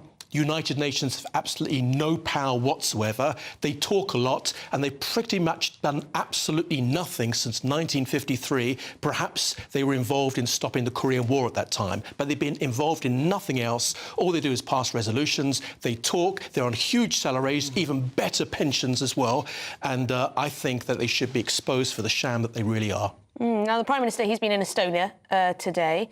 Do you think that the government understands how the gravity of the situation? We constantly are hearing from people who know what they're talking about that we don't have enough defence spending. We've got another warning today that Keir Starmer must choose between slashing 20,000 troops or scrapping Britain's aircraft carriers if he does not increase defence spending. Do you see a route towards this rise in defence spending? We need to build up the army. We need to build up the navy. We need to build up the air force. We need a British aerial defence system in this country, because in the next 2 to 5 years, as we were speaking just before the off air, before the break or during the break, I think that there's a lot of threats coming towards this country and across Europe as well.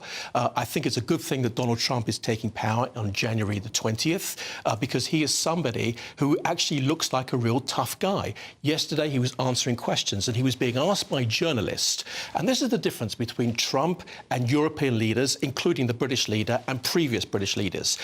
When you have journalists who are specifically trying to get the sensational headline and they put them on the spot, I want a yes-no answer. Trump was asked yesterday, are you going to make a preemptive strike against the Iranian nuclear bases? And he said, I'm not going to answer something like that. I'm not going to say yes. I'm not going to say no. What sort of a question is that? And he spoke about that. And I think that we need British leaders to actually say that to journalists, to say, I'm not going to say that. I'm not going to tell the enemy exactly what's going to take place. And of course, this is what people often referenced about Trump. It's this Nixonian madman theory. You want the other side to think, my God, he could do anything. Right. But of course, and they think that. And the risk there, perhaps, is that with Nixon, we knew he was a cold, calculating figure, right? The Americans knew that he wasn't a madman, even though the Russians thought he was. With Trump, there's some more ambiguity on our own side, and perhaps that's a bigger risk as well. You know, you mentioned Richard Nixon. I remember as well when I first got my first job, when Ronald Reagan came into power, and there was Americans working in that particular recording studio that I was working in. I was started off as a T-boy and then moved on to sound engineering a long time ago. And there was so much publicity at the time to say Ronald Reagan's got into power, he's going to start a nuclear war, and it's going to be World War III.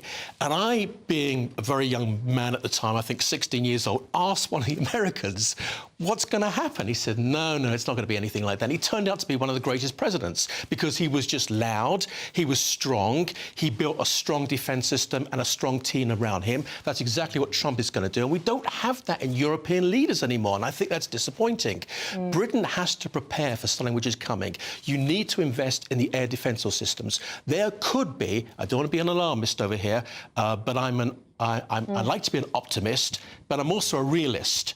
And there could be attack drones coming into this country like they have done across the Middle East. There could be cruise missiles and other sorts of ballistic missiles coming from Iran. You need to build up. Really, and the other thing as well is when you talk Donald about Trump may be the person to force Britain and other European countries to put their hand in their pocket. Thank you so much. We're going to have to leave it there, unfortunately. James Minor, always great to speak to you. We'll speak again.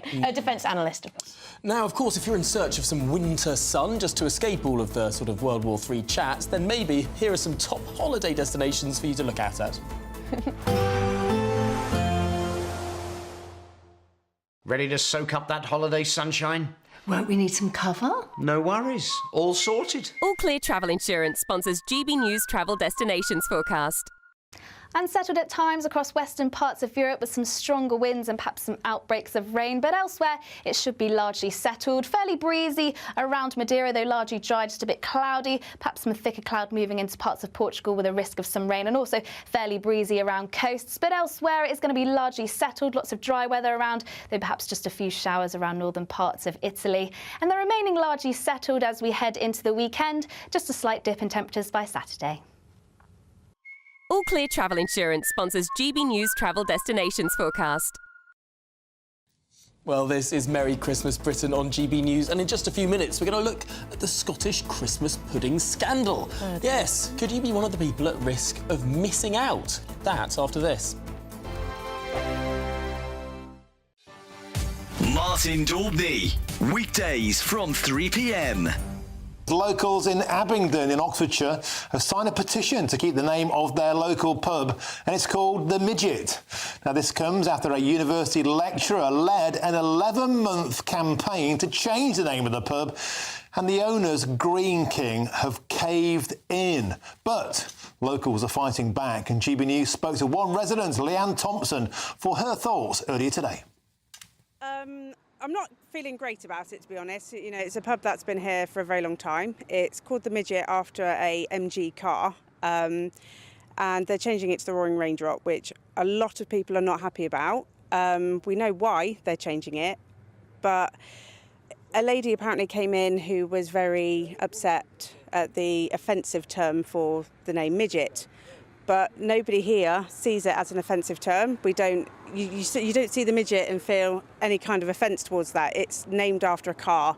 If she was to actually come, she might actually know more about it, but apparently she's not even been into the pub. She's just heard about it and broadcasted on social media that she wanted the name changed because it's offensive, which as locals don't feel that way. It's the midget. It will always be the midget.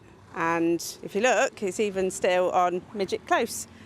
So I don't know if they're going to change it to the Roaring Raindrop Close. Do you know, you should walk into the Midget now and go, do you serve shorts? I just keep going on the joke. It's named after a car, the MG Midget, that was manufactured in the town of Abingdon for a while. The car was released in 1961. The Boozer was built in 1974, giving huge pride to the area. It wasn't named after midgets, you know, the Snow White and the 7 vertically challenged individuals variety. It's named after a car. GB News, the People's Channel. Join me, Camilla Tominey, for a frank and honest discussion with those in power that cuts through the spin and gets to the heart of the issues shaping our nation. You haven't confirmed that you want to stand as leader, but you haven't ruled it out either. This report basically says that he's not fit to stand trial. Is he indecisive?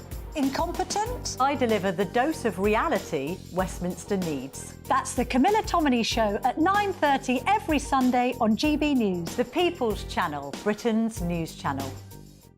Hi there, I'm Michelle Dewberry, and I'm going to take a second to tell you all about my show, Dubes & Co. We start off with the issues of the day. We then bring in both sides of the arguments. We get rid of the disrespect. And then you throw me into the mix. And trust me, I'll tell it exactly how it is. And then, of course, the magic ingredient, you at home. We mix it all together, and what have we got? In my opinion, the best debate show in town. Monday to Friday, 6 till 7 on GB News, Britain's news channel.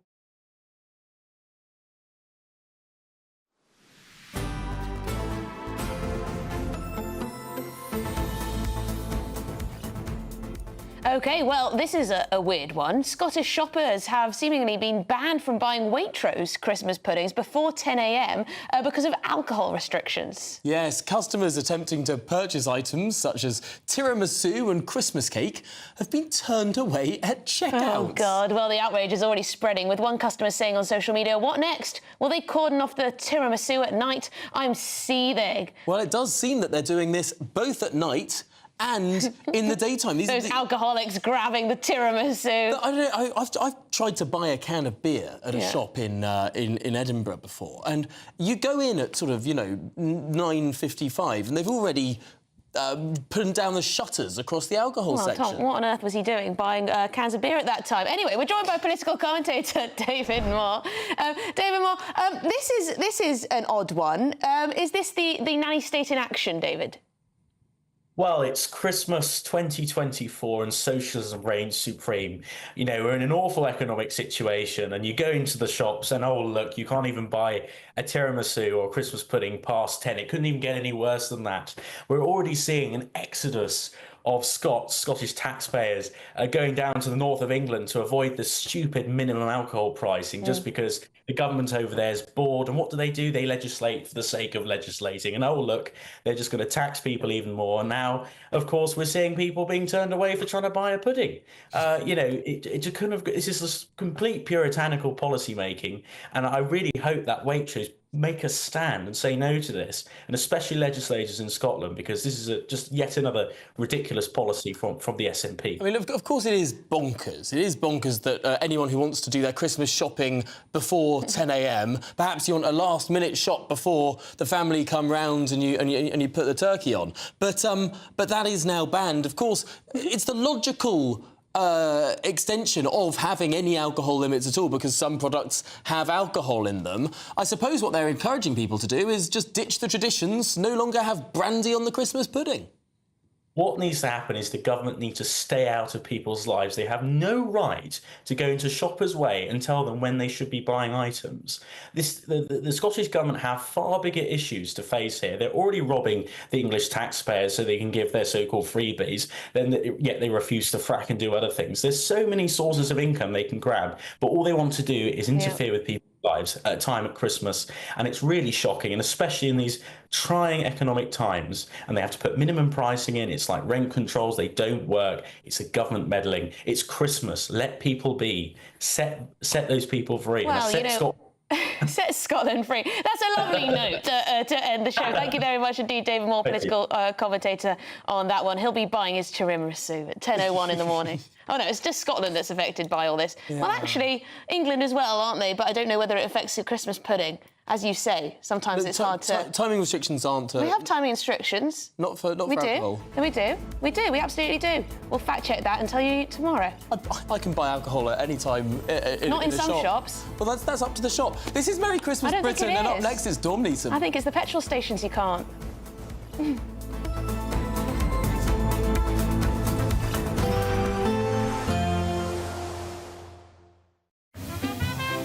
Heavy showers first thing will be followed by a warm, cosy day. Boxed Boilers, sponsors of weather on GB News. Hello again, this is your latest Met Office weather update for GB News. Looking ahead, and whilst it is going to stay mild for now, we do have some wet and some windy weather coming our way. It's already started to turn pretty windy across some western parts because of an area of low pressure that's tracking just to the north of the UK. As it does so, it's going to deepen, and so we're going to